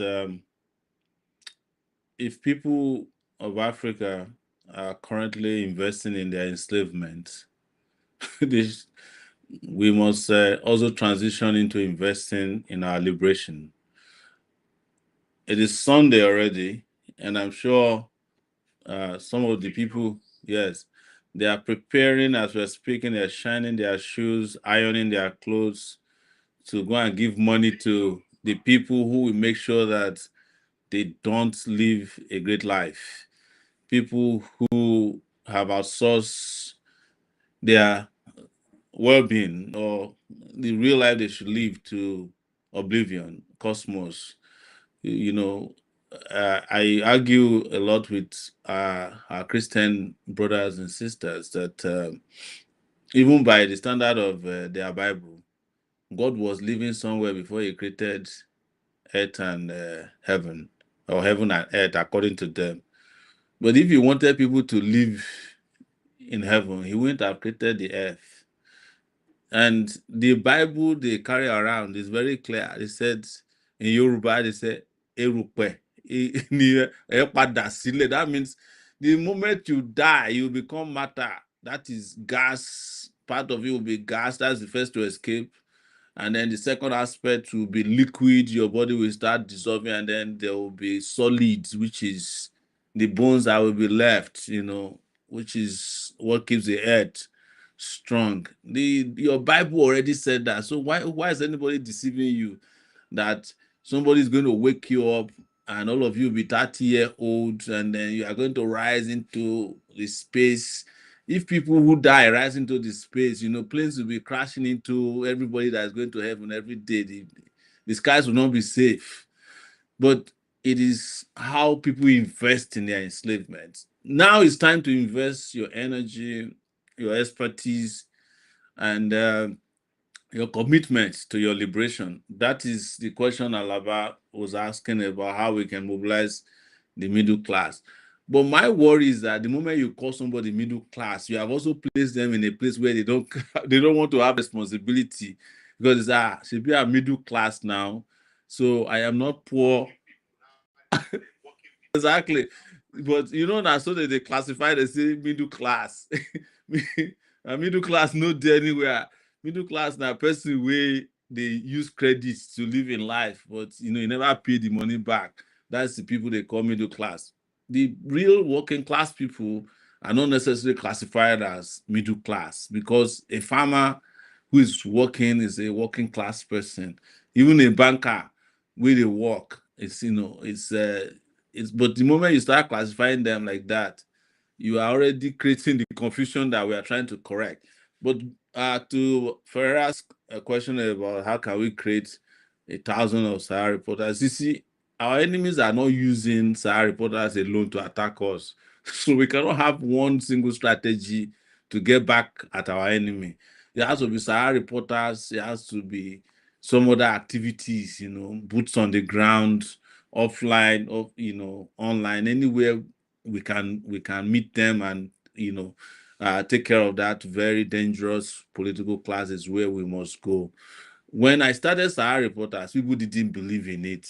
And Alaba will know this because I used to beg all the journalists that are in the diaspora to come and be in Sahara Reporters to help me. They say, which kind of thing with that? Which time internet go reach Nigeria? I don't get time for you, Sahara Reporters is 19 years old now. But I realized also that there's a limit to which you can rely on media alone to solve your problem. And over-reliance on media, whether it's conventional, social, or electronic, is also another, plan to fail. So that's why after a while, I also moved away from that as a sole strategy. This strategy has to be multidimensional because we're also in multidimensional poverty. So there must be a multidimensional strategy to get us out of the multidimensional crisis that we are in. I would love to see more Sahara Reporters, no doubt about it. But the reason why Sahara Reporters was created was to create that education and information blast that could help people contextually look at the problem and understand them faster than you will if you are reading a story from a newspaper that says that somebody was killed and the name of the person who was killed is undisclosed and the person who killed him is undisclosed. You go feel understand. So but Sahara Reporters will cut through all that chase and tell you who they kill and who kill him and the person where no one investigate him. But that's again a very interesting question. But we are here now, and all of us should start working together. That discovery that we need, that intersection and interface that we need to come to a final agreement that the liberation work has started is what we must start in discussing on a regular basis. And I am going to thank Sheon once again, even though you came late. It was as if we planned our conversation before you arrived. And I really enjoyed the interaction that we had today. And I hope a lot of... I know now, but you know till where I see you last now. I know you and we come a long way, and you don't tell where I see you last. And I wish you the best there in doing what you know how to do best. And I hope our brothers and sisters in Europe will come and watch and hear the real music. You know, people are looking for music as a weapon, the weapon in your mouth. And we're always happy to have you there representing that particular area for us. Thank you, everyone, for coming. I don't know if there are more questions or you have closing statements, but it's been an amazing outing today. I want to thank Chichi and other moderators here today. Those who have stayed with us since we started and didn't leave. Amazing. Even though Nigeria was playing today, the number did not drop below 200 throughout this almost 3 or 4 hours of interaction here today. It's amazing. I want to thank everyone and our engineers, including Tanel, who is with me here, broadcasting to all over the world. We have like almost 5 or 6 platforms that we're broadcasting to. Hope to see you guys again, and we urge you not to relent. Spread the message, knock on doors, take the clouds, and also don't lose the ground. Thank you so much.